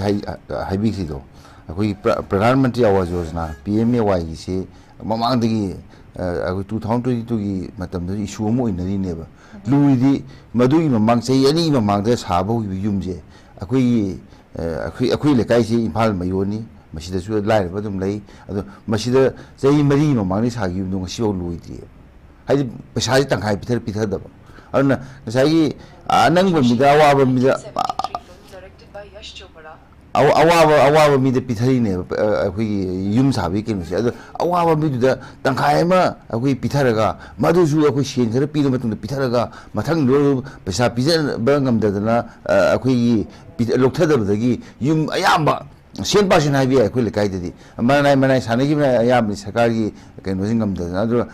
ꯃꯅꯥꯏ ꯁꯥꯖꯔꯝꯅ ꯇꯪꯈꯥꯏꯗꯤ ꯇꯣꯡꯉꯕꯅꯦꯕ ꯁꯔꯀꯥꯔꯅ ꯍꯥꯏ ꯁꯔꯀꯥꯔꯒꯤ ꯏꯝꯄ꯭ꯂꯣꯌꯤ ꯑꯣꯏꯕ ꯌꯥꯏ ꯀꯅꯥꯅꯣ ꯈꯪꯗꯦ ꯑꯗꯨꯒ ꯃꯗꯨ ꯂꯩꯔꯤꯕ ꯏꯃꯨꯡꯁꯤꯡꯗꯣ ꯃꯈꯣꯏ ꯆꯍꯤ 3-4ꯁꯦ ꯑꯩꯈꯣꯏꯒꯤ ꯅꯣꯡꯒꯤ ꯑꯋꯥꯕ ꯑꯗꯨ ꯅꯤꯡꯊꯝꯊꯥꯒꯤ ꯅꯨꯡꯁꯤꯠꯀꯤ ꯑꯋꯥꯕ ꯑꯃ ꯂꯣꯏ ꯈꯥꯡ ꯂꯥꯛꯏꯅꯦꯕ ꯑꯗꯨ ꯃꯁꯤꯗ ꯑꯩꯈꯣꯏ ꯐꯖꯅ ꯏꯝꯄ꯭ꯂꯤꯃꯦꯟ ꯇꯧꯗꯦꯕ ꯑꯗꯨꯅ ꯑꯩꯈꯣꯏꯅ ꯌꯦꯡꯗꯣꯏꯗꯤ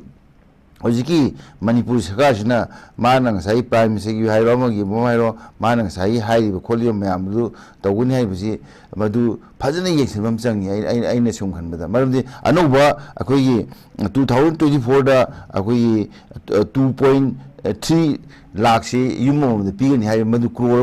मधुसु अमुक हेन सरकार की कर्मचारी खरगी नत्र मखोई रूलिंग पार्टी की रूलिंग क्लास की मियोसिंगी पुकेट तंखाय अमा चंगिनबी फिल्म उयेबा अदुना अखोइना होई तौरिदी लाउथोकपदु नते थबक तौबदु थबक लुटपदुनेबा अदुना सिगी मतांगदा अखोइ सुब्रान हंगबिदिबा क्वेश्चन अदु यावना फजै अदुना आइगी वाखंददी यामना ब्लिक ओइ हाइतारेने मखोइ तौरकने हाइसि मरमदि केनोदा अखोइ ममांगदा ओजा केनोना मनाउतो पनबि दुनी मखोइ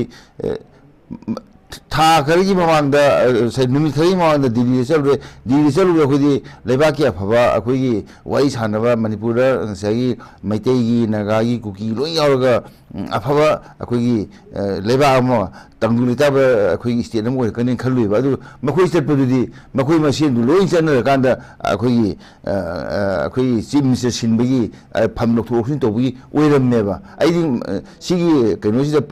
ꯄ꯭ꯂꯦꯠꯐꯣꯝꯁꯤꯗ ꯍꯥꯏꯖꯈꯤꯕꯗꯨꯅꯦꯕ ꯃꯗꯨ ꯁ꯭ꯄꯤꯀꯔꯅ ꯆꯠꯂꯤꯕꯗꯣ ꯑꯃ ꯇꯧꯗꯣ ꯃꯗꯨ ꯌꯥꯅꯤꯡꯗꯦ ꯑꯗꯨꯅ ꯃꯈꯣꯏꯅ ꯆꯠꯂꯤꯗꯨꯗꯤ ꯌꯥꯕ ꯌꯥꯏ ꯃꯣꯏꯁꯨ ꯄ꯭ꯔꯥꯏꯝ ꯃꯤꯅꯤꯁꯇꯔ ꯎꯅꯗꯦ ꯑꯏꯕ ꯉꯥꯛꯇꯅꯤ ꯂꯨꯔꯤꯗꯤ ꯃꯅꯤꯄꯨꯔꯗꯒꯤ ꯀꯅꯥꯒꯨꯝꯕ ꯃꯩꯇꯩ ꯃꯆꯥ ꯂꯨꯆꯤꯡꯕ ꯑꯃꯈꯛꯇꯅ ꯃꯅꯤꯄꯨꯔꯒꯤ ꯂꯨꯆꯤꯡꯕ ꯑꯃꯈꯛꯇꯅ ꯑꯩꯈꯣꯏꯒꯤ ꯄ꯭ꯔꯥꯏꯝ ꯃꯤꯅꯤꯁꯇꯔꯁꯦ ꯑꯝꯇ ꯎꯅꯗ꯭ꯔꯤꯕ ꯂꯨꯔꯤꯗꯤ ꯍꯣꯏ ꯁꯛꯇꯣ ꯑꯩꯈꯣꯏꯒꯤ ꯐꯪꯁꯟ ꯑꯃ ꯌꯥꯎꯕꯗ ꯎꯕꯗꯨꯅ ꯑꯇꯣꯞꯄ ꯑꯃꯅꯤꯀꯣ ꯃꯅꯤꯄꯨꯔꯒꯤ ꯃꯇꯥꯡꯗ ꯁ꯭ꯄꯦꯁꯤꯐꯤꯀꯦꯜꯂꯤ ꯋꯥꯔꯤ ꯁꯥꯕꯁꯦ ꯑꯩꯈꯣꯏꯅ ꯇꯥꯗ꯭ꯔꯤꯕ ꯑꯗꯨꯅ ꯑꯩꯈꯣꯏꯅ ꯈꯟꯕꯗ ꯃꯈꯣꯏ ꯃꯌꯥꯝꯗꯨꯅ ꯆꯞ ꯃꯥꯟꯅꯅ ꯍꯥꯏꯕꯤꯌꯣꯕ ꯄ꯭ꯔꯥꯏꯝ ꯃꯤꯅꯤꯁꯇꯔꯅ ꯑꯩꯈꯣꯏ ꯋꯥꯔꯤ ꯁꯥꯟꯅꯕꯤꯔꯣ ꯍꯥꯏꯗꯤ ꯑꯩꯈꯣꯏ ꯃꯅꯤꯄꯨꯔꯁꯦ ꯑꯩꯈꯣꯏ ꯇꯧꯅꯤꯡꯕ ꯑꯃ ꯇꯧꯖꯈ꯭ꯔꯒꯦ ꯑꯩꯈꯣꯏ ꯂꯣꯏꯅꯃꯛ ꯑꯩꯈꯣꯏ ꯐꯝꯗꯤ ꯊꯥꯗꯣꯛꯆꯔꯒꯦ ꯍꯥꯏꯌꯣꯕ ꯑꯗꯨꯗꯕꯨ ꯃꯈꯣꯏ ꯆꯍꯤ 10-20 ꯂꯦꯞꯄꯁꯨ ꯄꯩꯁꯥ ꯑꯝꯇ ꯇꯤꯡꯗ ꯑꯗꯨꯝ ꯀꯥꯗꯅ ꯂꯩꯔꯣꯏꯗ꯭ꯔꯅ ꯑꯣꯖꯥ ꯃꯅꯥꯎꯇꯣꯟ ꯊꯥꯗꯣꯛꯑꯣꯕ ꯑꯗꯨꯃꯥꯏꯅ ꯇꯧꯗꯅ ꯑꯗꯨ ꯅꯠꯇꯦ ꯃꯣꯏꯗꯤ ꯇꯧꯔꯒ ꯃꯥ ꯁꯤꯜꯂꯗꯤ ꯌꯥꯔꯅꯤ ꯍꯥꯏ ꯑꯗꯨꯅ ꯁꯤ ꯁꯤꯟꯗꯣꯛꯅꯕ ꯍꯥꯏꯅ ꯑꯗꯨ ꯃꯗꯨ ꯁꯤꯟꯗꯣꯛꯄ ꯁꯤꯟꯗꯣꯛꯇꯕꯗ ꯑꯩꯈꯣꯏꯒꯤ ꯏꯊꯧ ꯂꯩꯇꯦꯀꯣ ꯑꯩꯈꯣꯏꯅ ꯃꯈꯣꯏꯒꯤ ꯃꯅꯨꯡꯗ ꯈꯨꯠ ꯊꯤꯡꯖꯤꯜꯂꯨꯕꯒꯤ ꯗꯔꯀꯥꯔ ꯂꯩꯇꯦ ꯑꯗꯨꯕꯨ ꯇꯧꯕꯇꯕꯨ ꯇꯧꯔꯤꯕ ꯊꯕꯛ ꯃꯌꯥꯝꯁꯦ ꯂꯩꯕꯥꯛꯀꯤ ꯑꯣꯏꯅ ꯎꯔꯛꯇꯕ ꯑꯃꯒꯤ ꯑꯃ ꯑꯣꯏꯔꯛꯇꯕ ꯃꯔꯅꯥꯏꯒꯤ ꯑꯣꯏꯅ ꯈꯜꯂꯛꯄ ꯑꯗꯨꯅꯦ ꯇꯧꯔꯤꯁꯦ ꯑꯗꯒꯤ ꯑꯃꯨꯛ ꯑꯩꯈꯣꯏꯒꯤ ꯁꯤꯑꯦꯝꯅꯁꯨ ꯃꯗꯨ ꯇꯧꯔꯤꯗꯣ ꯃꯗꯨ ꯂꯥꯜꯂꯤ ꯆꯨꯝꯃꯤ ꯑꯃ ꯇꯧꯗꯅ ꯃꯗꯨ ꯌꯥꯁꯤꯟꯅꯅ ꯋꯥꯔꯤ ꯁꯥꯕ ꯇꯧꯗꯦ ꯃꯗꯨꯒꯤ ꯋꯥꯔꯤꯗꯨꯅ ꯑꯩꯈꯣꯏꯒꯤ ꯆꯥꯛꯉꯥꯏꯒꯤ ꯋꯥꯔꯤꯗꯧꯅ ꯅꯠꯇ꯭ꯔꯒ ꯉꯥꯏꯍꯥꯛꯇꯪ ꯂꯝꯕꯤꯗ ꯐꯝꯕꯗ ꯆꯥ ꯊꯛꯄꯒꯤ ꯋꯥꯔꯤ ꯁꯥꯟꯅꯍꯟꯕꯔꯣꯝꯗ ꯆꯠꯍꯜꯂꯦꯕ ꯃꯥꯒꯤ ꯀꯩꯅꯣꯗꯨꯗ ꯑꯗꯨꯅ ꯁꯤꯒꯨꯝꯕꯁꯤ ꯊꯥꯗꯣꯛꯑꯒ ꯑꯩꯅ ꯁꯤꯒꯨꯝꯕꯗ ꯃꯅꯤꯄꯨꯔꯒꯤ ꯄ꯭ꯔꯖꯥ ꯃꯤꯌꯥꯝ ꯑꯃꯗꯤ ꯂꯩꯔꯤꯕ ꯑꯩꯈꯣꯏ ꯔꯥꯖꯅꯤꯇꯤ ꯇꯧꯔꯤꯕ ꯃꯌꯥꯝ ꯑꯁꯦ ꯃꯁꯤꯅ ꯃꯗꯨ ꯌꯦꯡꯗꯨꯅ ꯂꯩꯕꯒꯤ ꯃꯇꯝ ꯅꯠꯇ꯭ꯔꯦ ꯃꯗꯨꯅ ꯃꯁꯤꯒꯨꯝꯕꯒꯤ ꯇꯧꯔꯤꯕ ꯊꯕꯛꯁꯤꯡꯁꯦ ꯂꯨꯖꯗꯕ ꯊꯕꯛꯁꯤꯡ ꯑꯁꯦ ꯃꯁꯤꯅ ꯑꯩꯈꯣꯏꯅ ꯈꯜꯂꯤ ꯃꯗꯨꯗꯤ ꯂꯩꯔꯤꯕ ꯁꯔꯀꯥꯔꯁꯦ ꯑꯩꯈꯣꯏꯒꯤ ꯃꯅꯤꯄꯨꯔꯒꯤ ꯄ꯭ꯔꯖꯥꯒꯤ ꯋꯥꯈꯜ ꯈꯟꯗꯕ ꯃꯅꯤꯄꯨꯔꯒꯤ ꯂꯩꯔꯤꯕ ꯏꯔꯥꯡꯁꯦ ꯂꯣꯏꯁꯤꯟꯅꯤꯡꯗꯕ ꯑꯗꯨꯒ ꯃꯥꯒꯤ ꯄꯣꯀꯦꯠ ꯑꯩꯈꯣꯏꯒꯤ ꯊꯟꯅꯅꯕ ꯊꯕꯛ ꯇꯧꯕ ꯉꯥꯛꯇꯅꯦ ꯎꯏ ꯃꯔꯝ ꯑꯗꯨꯅ ꯑꯩꯍꯥꯛꯅ ꯁꯤꯒꯤ ꯄ꯭ꯂꯦꯠꯐꯣꯝꯁꯤ ꯂꯧꯖꯔꯒ ꯑꯄꯤꯜ ꯇꯧꯖꯔꯤ ꯃꯗꯨꯗꯤ ꯀꯩꯅꯣ ꯍꯥꯏꯕ ꯃꯅꯤꯄꯨꯔꯒꯤ ꯃꯤꯌꯥꯝꯅ ꯍꯧꯖꯤꯛꯇꯤ ꯒ꯭ꯌꯥꯟ ꯇꯥꯕ ꯃꯇꯝ ꯑꯣꯏꯔꯦ ꯑꯗꯨꯒ ꯃꯃꯥꯡꯗ ꯑꯩꯈꯣꯏ MP ꯏꯂꯦꯛꯁꯟ ꯃꯇꯝꯗ ꯑꯩꯈꯣꯏꯒꯤ ꯚꯣꯠ ꯄꯩꯁꯥ ꯇꯤꯡꯗꯅ ꯊꯥꯗꯅ ꯀꯥꯈꯤꯕ ꯑꯩꯈꯣꯏꯒꯤ ꯀꯪꯒ꯭ꯔꯦꯁꯅ ꯏꯟꯗꯤꯌꯥ ꯕ꯭ꯂꯣꯛꯅ ꯑꯩꯈꯣꯏ BJPꯕꯨ ꯌꯥꯝꯅ ꯁꯥꯊꯤꯅ ꯑꯩꯈꯣꯏꯒꯤ 1,10,10,000 ꯍꯦꯟꯗꯅ ꯑꯩꯈꯣꯏ ꯇꯝꯗ ꯏꯟꯅꯔ ꯃꯅꯤꯄꯨꯔ ꯅꯝꯕꯔ 1 ꯄꯥꯔꯂꯤꯌꯥꯃꯦꯟꯇꯔꯤ ꯀꯟꯁꯇꯤꯇ꯭ꯌꯨꯟꯁꯤꯗ ꯑꯗꯨꯒ ꯑꯥꯎꯇꯔꯗꯅ ꯑꯩꯈꯣꯏꯒꯤ 85,000 ꯍꯦꯟꯗꯅ ꯀꯥꯈꯤꯕ ꯑꯗꯨꯃꯥꯏꯅ ꯇꯧꯗꯅ ꯑꯩꯈꯣꯏꯒꯤ ꯂꯥꯛꯀꯗꯧꯔꯤꯕ ꯂꯣꯀꯦꯜ ꯕꯣꯗꯤ ꯏꯂꯦꯛꯁꯟꯁꯤꯡꯗꯁꯨ ꯃꯗꯨꯃꯛ ꯇꯧꯕ ꯑꯃ ꯗꯔꯀꯥꯔ ꯂꯩꯅ ꯈꯜꯂꯤ ꯂꯣꯏꯅꯅ ꯑꯩꯈꯣꯏꯅ ꯈꯜꯂꯤ ꯑꯩꯈꯣꯏꯒꯤ ꯃꯩꯇꯩꯁꯤꯡꯁꯨ ꯑꯩꯈꯣꯏꯒꯤ ꯀꯩꯅꯣꯁꯤꯅ ꯑꯩꯈꯣꯏꯒꯤ ꯃꯅꯤꯄꯨꯔꯒꯤ ꯆꯤꯐ ꯃꯤꯅꯤꯁꯇꯔꯁꯤꯅ ꯌꯥꯝ ꯀꯟꯅ ꯃꯤꯆꯪ ꯃꯥꯟꯅ ꯎꯏ ꯑꯗꯨꯅ ꯑꯩꯈꯣꯏꯒꯤ ꯇꯉꯥꯏ ꯐꯗꯅ ꯍꯟꯗꯛꯇꯤ ꯑꯩꯈꯣꯏꯒꯤ ꯀꯨꯀꯤꯁꯨ ꯑꯩꯈꯣꯏꯒꯤ BJPꯒꯤ ꯃꯥꯌꯣꯛꯇ BJPꯒꯤ ꯐꯦꯚꯔꯗ ꯊꯥꯗꯈ꯭ꯔꯅꯦꯅ ꯈꯜꯂꯤ ꯑꯃꯤꯠ ꯁꯥꯍꯅ ꯑꯗꯨꯕꯨ ꯚꯣꯠꯀꯤ ꯃꯇꯝꯗꯗꯤ ꯃꯩꯇꯩꯁꯨ ꯀꯨꯀꯤꯁꯨ ꯑꯗꯨꯒ ꯅꯥꯒꯥ ꯅꯠꯇꯅ ꯃꯩꯇꯩꯁꯨ ꯀꯨꯀꯤꯁꯨ ꯂꯣꯏꯅꯃꯛꯁꯦ ꯑꯩꯈꯣꯏꯒꯤ BJP ꯃꯥꯌꯣꯛꯇ ꯂꯩꯔꯝꯃꯦꯕ ꯅꯥꯒꯥꯒꯤ ꯑꯦꯔꯤꯌꯥ ꯈꯛꯇꯗꯅꯤ ꯑꯩꯈꯣꯏꯅ ꯌꯦꯡꯀꯥꯟꯗ ꯑꯩꯈꯣꯏ ꯏꯟꯗꯤꯌꯥ ꯕ꯭ꯂꯣꯛꯀꯤ ꯅꯠꯇ꯭ꯔꯒ ꯀꯪꯒ꯭ꯔꯦꯁꯀꯤ ꯃꯤꯅ ꯐꯥꯁ ꯇꯥꯕ ꯉꯝꯗ꯭ꯔꯤꯕꯁꯦ ꯑꯗꯨꯅ ꯑꯩꯈꯣꯏꯅ ꯌꯦꯡꯗꯧꯔꯤꯗꯤ ꯁꯣꯛꯂꯕ ꯁꯤ ꯍꯟꯗꯛꯀꯤ ꯂꯥꯟꯐꯝꯁꯦ ꯁꯣꯛꯂꯕ ꯀꯝꯃꯨꯅꯤꯇꯤ ꯑꯅꯤ ꯏꯊꯅꯤꯛ ꯒ꯭ꯔꯨꯞ ꯑꯅꯤꯁꯦ ꯃꯩꯇꯩꯒꯤ ꯀꯨꯀꯤꯒꯅ ꯉꯁꯤꯒꯤ BJPꯁꯤ ꯌꯥꯗꯦꯕ ꯃꯗꯨ ꯃꯈꯣꯏꯅ ꯊꯥꯛꯄ ꯂꯥꯡꯗ ꯊꯨꯖꯕꯅꯤ ꯃꯈꯣꯏꯅ ꯁꯦꯝꯖꯕ ꯑꯩꯈꯣꯏ ꯄꯣꯂꯤꯁꯤꯗ ꯊꯨꯖꯕꯅꯦꯕ ꯑꯩꯈꯣꯏꯅ ꯅꯠꯇꯦꯕ ꯑꯗꯨꯅ ꯃꯗꯨ ꯀꯩꯅꯣ ꯍꯥꯏꯕ ꯃꯇꯝꯗ ꯃꯈꯣꯏꯅ ꯑꯩꯈꯣꯏ ꯂꯦꯝꯅ ꯆꯥꯒꯦ ꯈꯜꯂꯨꯕ ꯇꯧꯁꯟꯅꯔꯒ ꯂꯦꯝꯅ ꯆꯥꯒꯦ ꯈꯜꯂꯨꯕꯗꯨꯅ ꯃꯈꯣꯏꯗ ꯍꯟꯖꯤꯜꯂ ꯆꯥꯁꯤꯜꯂꯛꯄꯅꯦꯅ ꯈꯜꯂꯤ ꯑꯗꯨꯅ ꯁꯤꯒꯨꯝꯕ ꯃꯤꯌꯥꯝꯒꯤ ꯄꯣꯂꯤꯁꯤꯗ ꯐꯖꯅ ꯌꯥꯗꯕ ꯁꯥꯟꯇꯤ ꯊꯝꯅꯕ ꯍꯣꯠꯅꯗꯕ ꯁꯥꯟꯇꯤ ꯊꯝꯅꯕꯒꯤ ꯃꯍꯨꯠꯇ ꯁꯥꯟꯇꯤ ꯂꯩꯇꯕ ꯑꯩꯈꯣꯏ ꯑꯣꯔꯥꯖꯨ ꯑꯣꯏꯕꯁꯦ ꯁꯥꯡꯊꯅ ꯂꯩꯕꯁꯤꯅ ꯃꯈꯣꯏꯗ ꯍꯦꯟꯅ ꯅꯨꯡꯉꯥꯏꯖꯕꯒꯤ ꯐꯤꯕꯝ ꯑꯁꯦ ꯃꯁꯤ ꯑꯩꯈꯣꯏꯒꯤ ꯂꯣꯏꯁꯤꯟꯕ ꯍꯥꯏꯕꯁꯦ ꯑꯩꯈꯣꯏ ꯃꯅꯤꯄꯨꯔ ꯄ꯭ꯔꯖꯥ ꯃꯤꯌꯥꯝꯅ ꯑꯩꯗꯤ ꯑꯩꯈꯣꯏꯒꯤ ꯀꯩꯅꯣꯗꯁꯨ ꯃꯅꯤꯍꯥꯔ ꯍꯣꯏꯗꯁꯨ ꯑꯄꯤꯜ ꯇꯧꯖꯔꯤꯕꯅꯤ ꯌꯥꯔꯒꯗꯤ ꯃꯊꯪꯒꯤ ꯏꯂꯦꯛꯁꯟ ꯂꯣꯀꯦꯜ ꯁꯦꯜꯐ ꯒꯣꯔꯃꯦꯟꯒꯤ ꯍꯟꯗꯛ ꯁꯦꯞꯇꯦꯝꯕꯔ ꯇꯧꯅꯤ ꯍꯥꯏꯔꯝꯕꯅꯤ ꯃꯣꯏ ꯋꯥꯁꯛꯑꯃꯅꯤ ꯇꯧꯈꯤꯗ꯭ꯔꯦ ꯌꯥꯝ ꯊꯨꯅ ꯑꯩꯈꯣꯏ ꯗꯥꯕꯤ ꯇꯧꯁꯤ ꯑꯗꯩ ꯑꯣꯛꯇꯣꯕꯔ ꯂꯥꯜꯂꯦ ꯅꯕꯦꯝꯕꯔ ꯑꯩꯈꯣꯏ ꯍꯟꯗꯛꯀꯤ ꯆꯍꯤ 2024ꯁꯤ ꯃꯁꯤꯒꯤ ꯃꯅꯨꯡꯗꯗꯤ ꯇꯧꯕꯤꯌꯨ ꯍꯥꯏꯁꯦꯕ ꯑꯗꯨꯒ ꯃꯗꯨꯗ ꯑꯩꯈꯣꯏꯒꯤ ꯄꯨꯜꯂꯒ ꯉꯁꯤꯒꯤ ꯃꯅꯤꯄꯨꯔꯤ ꯄ꯭ꯔꯖꯥꯁꯤꯡ ꯑꯁꯦ ꯃꯁꯤꯒꯤ ꯑꯄꯥꯝꯕꯁꯤꯡꯁꯦ ꯃꯗꯨꯗ ꯂꯣꯀꯦꯜ ꯁꯦꯜꯐ ꯒꯣꯔꯃꯦꯟꯒꯤ ꯃ꯭ꯌꯨꯅꯤꯁꯤꯄꯥꯂꯤꯇꯤꯒꯤ ꯄꯟꯆꯥꯌꯠꯀꯤ ꯑꯦꯖꯦꯟꯁꯤ ꯃꯌꯥꯝ ꯇꯧꯔꯀꯥꯟꯗ ꯃꯗꯨ ꯑꯩꯈꯣꯏ ꯑꯐꯕ ꯑꯩꯈꯣꯏꯒꯤ ꯃꯤꯑꯣꯏ ꯆꯤꯡꯈꯠꯂꯒ ꯃꯗꯨꯅ ꯑꯐꯕ ꯑꯩꯈꯣꯏ ꯃꯥꯌꯣꯟꯅ ꯄꯨꯔꯛꯄ ꯉꯝꯕ꯭ꯔꯥ ꯌꯦꯡꯁꯤ ꯍꯥꯏꯕꯁꯦ ꯑꯩ ꯉꯁꯤꯒꯤ ꯀꯩꯅꯣꯁꯦ ꯑꯄꯤꯜ ꯇꯧꯖꯔꯤ खगा अखोगी टेंटना थंबियु जाना रिक्वेस्ट तौजगे आई ओजा मन हंदा लाक्चरगे ओजा अखोगी हुजिक अवाब कनो अखोगी हुजिक हुजिक लेरिबा इकोनॉमिक फिबम बोर्ड अखोगी आईडीपी सिंग लांजेंडर लेबसु लांजेंडरक्तरगा लेबसिंगसु मखोगी अवाब सिंग अखोगी जाहुमनसु याम फजना नंग थेंगनरि भाई तारे अवाब हुजिक हुजिक थेंगनरि बा मयोगनरि बा मैम थंबिग्रे देन डेवलपमेंट वर्क से अखोगी पाइखलकु मतम सेदा करम द हान एम्फेसिस पिगेदेगे हाबेगी मोचिंगु थंबिरे अरोबेगी ओने लाक्सिदिंगसु जामन हेदा ओजा अखोगी आईडीपी सिंग न हुजिक हुजिक मोइना खरा सादना खोतना क्राफ्ट की मैम तौरिबसिनदि अर्निंग की सोर्स अमदी ओइदे मसी मखोय साथीना अवाब थेंगनरि हाबेसिमदे अखोय मयेक सेंगना लेरे मोगी साइटेसु फोंदोरपगी अदुगा अखोगी लांजेनदबिदा हाबे तारे अखोगी अवाब नंग अवाबगी नंगलक्लिबा मियाम मैम अवाब ओइरकपा हाइतारे सिमा मयाम अम लेरे अदा सिगुम्बा फिबम सिदेगे अखोय कमाइना तपना थोगलकपा यागदगे हिरम स्वाइददि ओजागी अरोइबोइना कैमा थंबिदिंग ओजा चुरबला ngasai ahmad su thamgre ngasai gi mogi idp na sariba pot mam ji yon pham leitadana sorok tan jik yoli sini yamna sisu yam nungai taba moiba masi ahan badadi moina su akoina sum ta gi bada government je mokoi posing gi problem loksela kan yol kan da mokoi da adugi senong piba korpa kaina leramane maduma tawdre adugi craft ki kari gi mela tawne na ma ta gi ngasi ra keno hauber keno tawgi bani mokoi gi saba display person sing dina saba pose putokane na sinadi economics phogat pada fulfill oiroi सुनगी take take take take मागी हिंग याना नमनेबा मिसी मागी थौना लिंजेन मागी तोंगान बे intelligence तु पुथोकादा हेना तानबा ngamba वाना तानबा ngamba मिसी तोंगान थोलकनेबा अदुनेबा प्रजाना पामिसे अदुना मसी freely तौबा ngamna नबगी दमकता नंबर 1 अखोना दरकार लेसे हाइबा इरांग जिंगसे इरांग जी अथुबा मतमदा लोसलकांदने मसा मसागी हेक मागी खोरिना कोम तारिबा मागी लमजिदा नसेगी गमेना युम सानायबा युम लिसिंग तेरेस हादोरिबसे मसे मसा मसागी हिंगोंदु दे लोइमक साबिरगने होय तपसाब कोतबदुदी मनुम ओजा होजनोबको गमेना लोइना मागी मागी दी बिल्डिंग अचोबल लेमेना मागी हेना बिल्डिंग अचोबो साबया नते पैसा पाबे माउंड पैसा हेना पिबियाबा नतेबा सिदी लोइना बक चममाना तेमदोरिबनिना नंबर 1 दरकार लेरिसे हेना मीजिंगजी इकोनॉमी फगलांगना नबगी दमकता साइकी माना माना हाइनबा बिजनेस माना ना हाइनबा मखुद खुसा हाइबगी थबक लोइनबक लेरमगनी अदुना मसा मसागी युमजिदा हंजन हनबगी प्लान जे मसिना फर्स्ट प्रायोरिटी होइना मरि लेनबा concern Manipur government as well as कोगी इंडिया गवर्नमेंट ना लेंगान मसी येंजिलकांदा मसिदा हेक चंगंद्री बोक्ति सहिसिदा अखोइना फाइनाम थादरगसु फाइनाम तरोगसु मंगोंदा पेंदबा नुवाइतबा म सुम लेगिबनिना मसी इकोनॉमी जी फगत हेन हेन मंगमोय सुमनगी डे टू डे गी मागी वादनबा खजी खजी क्रॉस करी करी तबुदी ngamba yai adubo hena competition gi juk sida makoina competition yaw kada hena paganabagi lambi du yobu ngamoy maramaduna koi athuba matamda masa masa gi yum da mayum sabiba adu makoi jingje freely makoi gi mind je free do helakanda masa masa na haijiba skill mayam do chalai jera kan business na hina business khusa haibena khusa haiba adu gi lalun keno to bana adu go mudu mayam chakara kan da ne masi gan mengi ju adu gi barden du leroi si ngamna na bagi da makta athuba da ne leiriba situation manipur gi situation mamangi sahidagi hauraiba situation je masi phajana koigi paudamba ngamba फजना तौरकांदने Masih इरांग lotion बजे India government lotion दोरा Manipur government lotion दोरा मखोने lotion दकन कना lotion लुगु कगाइजे मसी खनबगी मतम दु यौरेबा अदम India government लोशन ngамद्रबा मणिपुर गवर्नमेंट लोशन ngамद्रगसु कोइ पब्लिक सिंगसिना कोइ जेनोसाइड वगैरह अमो वगैरह कोइ तुमसु तुम नजरगे कोइ लोशन लरगसु मो इंडिया गवर्नमेंट मणिपुर गवर्नमेंट सारिन तौबिरोबा दो गदि लाइबक येंगनबा यायबा हेक लेंगु दना दम फाजन पुजनबगी खुम अम लेबसे सिना सुम अफा अपन जु लेबा अदुग लिंजन मानदबसी लिंजन मानदरबा सुम अमसी अमदबलोबी अमदलोबी तौरकांदा लेरिबा कोइ मसे Meitei community indigenous community marapogda hauji si tonga tongan bo lobi do khoi mase mogda politics tawna pagi masa amasum uba or eba jikse aduna wabagi di kham thenge wabagi di kham thenge di ngasai lan kapto ne thole ba lan kapto ne leibe mayam jiki su mo khoi sa da thakta ya da banina makoi gi donation haigadra demand haigadra sigi awaba mayam ji leire aduna masi loina bakse athu badalo sanja haiba tar gi di first priority je irang ji lo sanba aduga ngasai gi displaced person jingse masa masa gi mayumda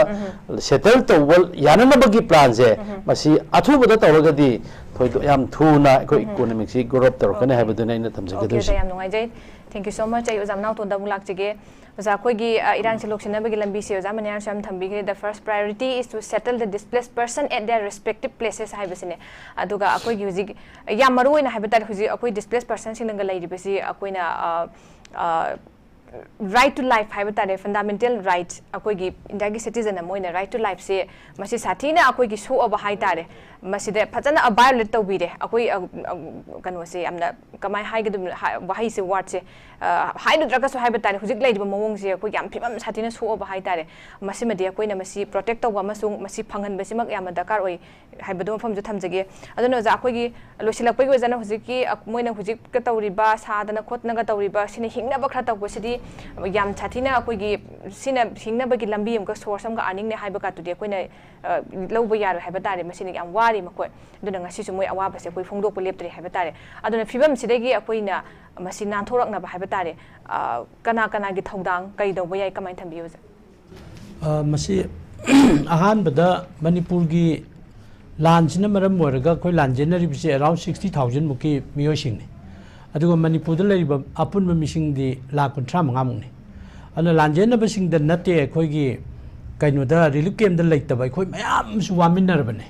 koi su yam war bane mai tai se akoi gi wai ga ji kya haigan da ba aduna su yam ba tawna bane aroi bi da wanar bane nakalani maku ki su yam warang bane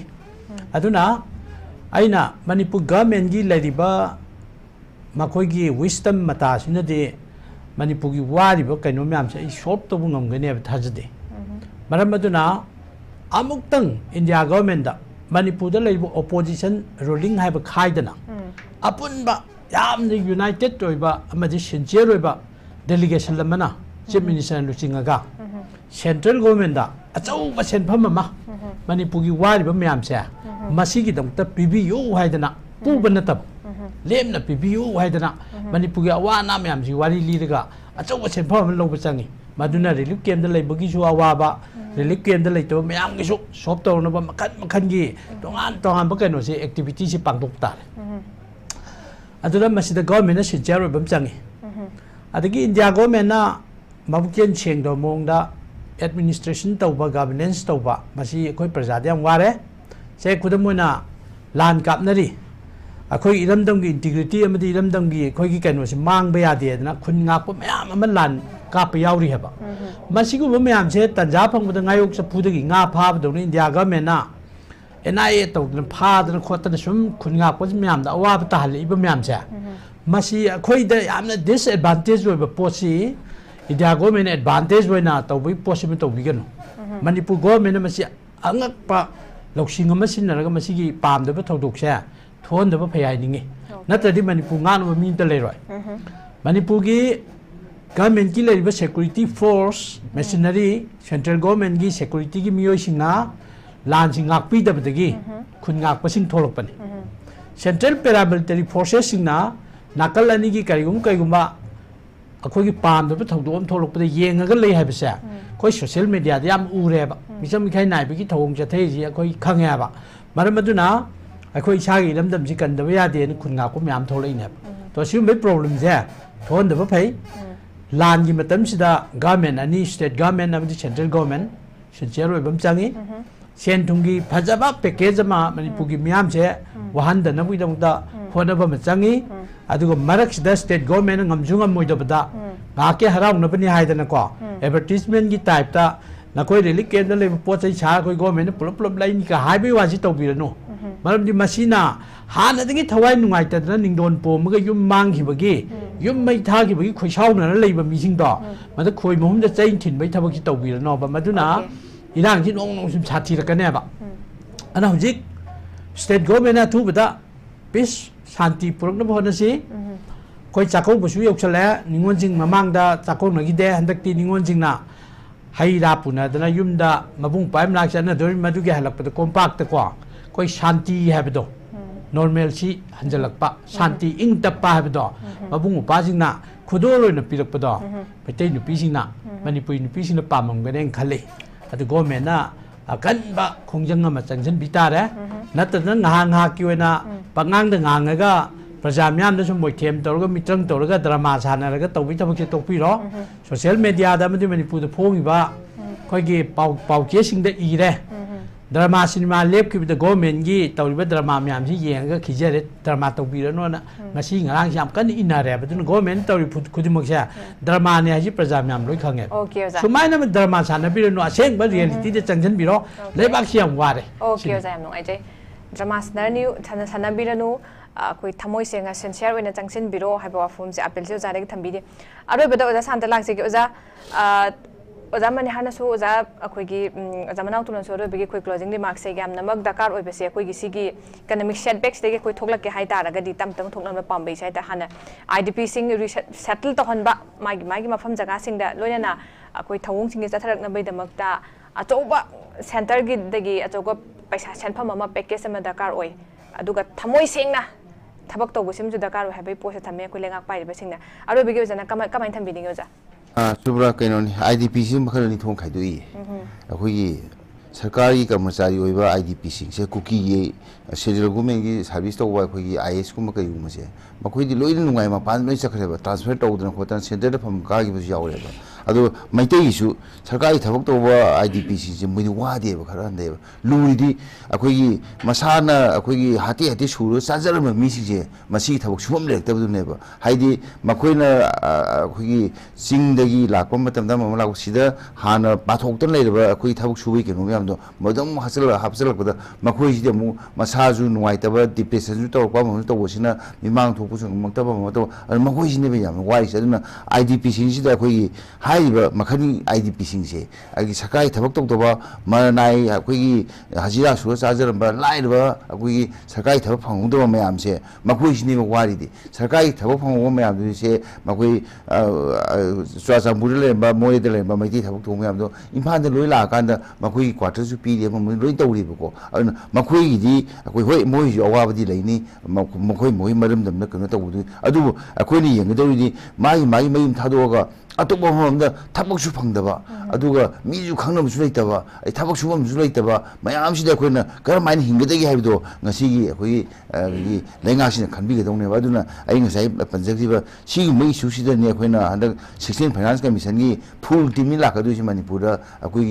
नवंबर की तांग तरुक्तगी निपान फाउदा मसिदा यारगदी CSO मयाम मुसिनबिबा अखोई मनिहारसु करिसु फजन खनबिरगा तोंगाना मखोइना उनगी हाइरक्तरगसु मदुदा अखोई memory पीना होनबसे अखोई होनबिबा यारगना अखोई खुदांगनि पिबिदसु याय यारगना अखोई direct पिबिबसु faba अदु मयामसे अखोई खुदोंजाब लौसि हाबिसे नॉट ओनली सीएसओ खतरतना मणिपुर प्रजा मियाम खुदिमुताइना तंजासि लौसि हाबिसिमा आई थमजरी लोइना अखोई लाइरबा ngसाइगी कइनोसिंगजे मसिदि चानबा सेनबा मागी लाइक लाइसु तंबगे ममगी लोइना खुदमुसे मसिगी शांति हजलति फाउदी लेमना लोइना सरकारना अखोई पैसा खाइबनि खंदे अमनि खंदे मदु सिनबिनबदो आयाना ngasi प्लेटफॉर्म से लौरगा इन अपील तौदे सरकार ओके जायम नुंगाइजे अदे ओजा हुमके खोगे अरोबेगी अपील हाइबा तारे ngसाइगी अखोई इकोनॉमिक की लेरिबा कनो सिदेगी सेटबैक्स दे खोई थोगलके हाइ तारगदी हाना लेहलिबा डिस्प्लेस पर्सन सिंग से माई रेस्पेक्टिव प्लेसिंग दा हान डिस्प्लेस पर्सन सिंग कोई सेटल तहनबा अदो गवर्नमेंट दे अचौबा सेनफम पैकेज अमा पिथरकपा कोई थवोंग सिंग सि पांगथोकनबा हाइता and at the same time through this process sincerity मयाम दरकार ओइबा लोइना कोई जसानदगी सुमो थंबीरी यामना वारगा लेरिबा कोई कनोगी इंटरनली डिस्प्लेस पर्सन सिंग सिगी फिबम से कोई खोंफम से ताद्रि फौद हाइ तारे मोगी एवरीथिंग मोगी दरकार बेसिक नेसेसिटी सिंग से कोई याम लाइन फंगहनबा हाइबा तारे सिगी प्रोवाइड तौनबगी कनो सु थंबीरी दोग लोइना कोई CS होंगी सिगी अचौबा खुनाई सिदा कईगुम थौदोक वथोक अम एनी सुम थोलकप्रा अचौबा थौदांग लौरगा लाइबा कोई CS सिंगी मैकैदिक सु पुन्ना कोई चंगसिलकांदा मसिगी सेटबैक्स दे थोलकपा यानबेदमता करी कई तौबो सिंगबा या हाइबा पुन्ना तहोनिबगे अपाम थंबीरी याम नुंगाइजे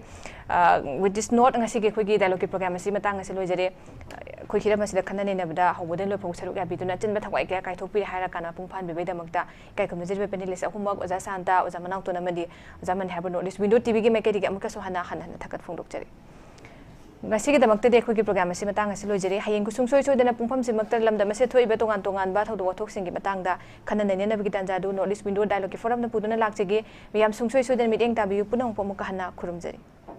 निंगोल चाकौबा अमदी दिवाली कुमैदा रिलीफ कैंप ते लेरिबा इचेलेनाव सिंगना साबा पोलम सिंग लेबियु Manipur handloom and handicraft development corporation ना नौना ब्रांडेड तौरबा सुमना खक्तगी लुपा लिसिंग अमदगिना लिसिंग अमका चमरी फावबदा ममल ओइबा कॉम्बो गिफ्ट पैक फंगबिगनी मसिदा निमित खुदिंग सिजनरिबा धूप थाउमई फी सुननबा कोन फेंगनबा हक्सांग लोइनबा सापोन फिनाल फजरबा बैग अमदा यावरी Amaromda State Handloom Expo October 23 November 3 fauba Iboy amasumang lila sanglen da pangthokjaragani. Manipur Handloom and Handicraft Development Corporation Pauna Bazar na sinba mela asida numit khudingi sijinnaba polam singi mathakta kauna liwa ihongi polam sing yauna Manipur gi relief camp te lebe chele naw sing na saba polam kaya ama uchagani mela asibu yengba lakpiyo amadi miyamna relief camp te lebe chele naw sing na sem sajari ba polam sing asi leibiduna pungning thogat piyu thauna hapiyu haina paujenjari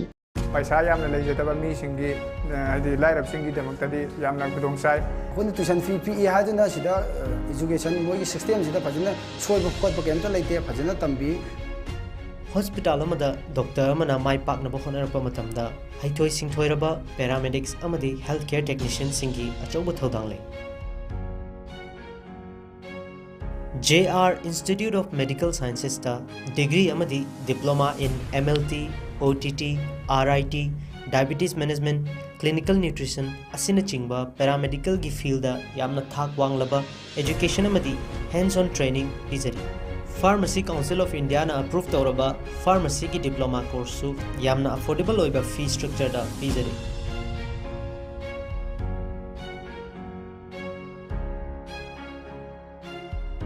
I paramedical की OTT department second semester exam थाजरी hostel visit की खुदचाब लेको अखोन tuition fee पी education मोगी system से फजना सोब खोब कमता लेते फजना तंबी इसागी लेब मतिक चाना लेबा लाइब्रेरी मतिक चाना लेबा हॉस्टल मतिक चाना लेबना मरम ओरगा हॉस्टल दा अखोन हॉस्टल विजिट अदुम दे चतप फंगे अखोय लोइजद्रगसो अदुम नर्सिंग डॉक्टर सिंगना अखोयदा लीड तौबीरगको अखोयदा ताकपीदना याम एक्सपीरियंस अदुगी एक्सपीरियंस याम लेजे पैसा यामना लेजतबा मीसिंगी हाइदि लाइरबसिंगी दमक्तदि यामना खुदोंसाय करिगुंबा लेत्रगसो हाइदि सहीगी स्कॉलरशिप अदुम कंपलसरी अदुम फंगे कोई सिदा तंबलगे अना हौजी फाउबा सेकेंड सेमिस्टर तमकपसिदा अगोंदा कैमता अवाटपा अवाबा हाइदि कैमता लेते कैगिना हारकांदा अखोयदा अदुम फैसिलिटीज अदुम फंगली लैब की फैसिलिटीज अदगे अखोयना खंगनिंगबा हाइनिंगबा पुनम हॉस्पिटल चलगा ओइरो लैब त चलगा ओइरो अखोय दुम तौवे इंस्टीट्यूट असिना पीरिबा खुदोंचाबा असि मयाम पुन्ना लौमिनसे पुन्ना तमिनसे खुदोंचाबा मयाम से लौमिनसे मयाम से पुन्ना तमिनसे फ्री काउंसलिंग सेशन अमसुंग डायरेक्ट एडमिशन की दमक मखाद पीरिबा नंबर सिदा कॉल तौबीदुना खुदोंचाबा असि लौबियो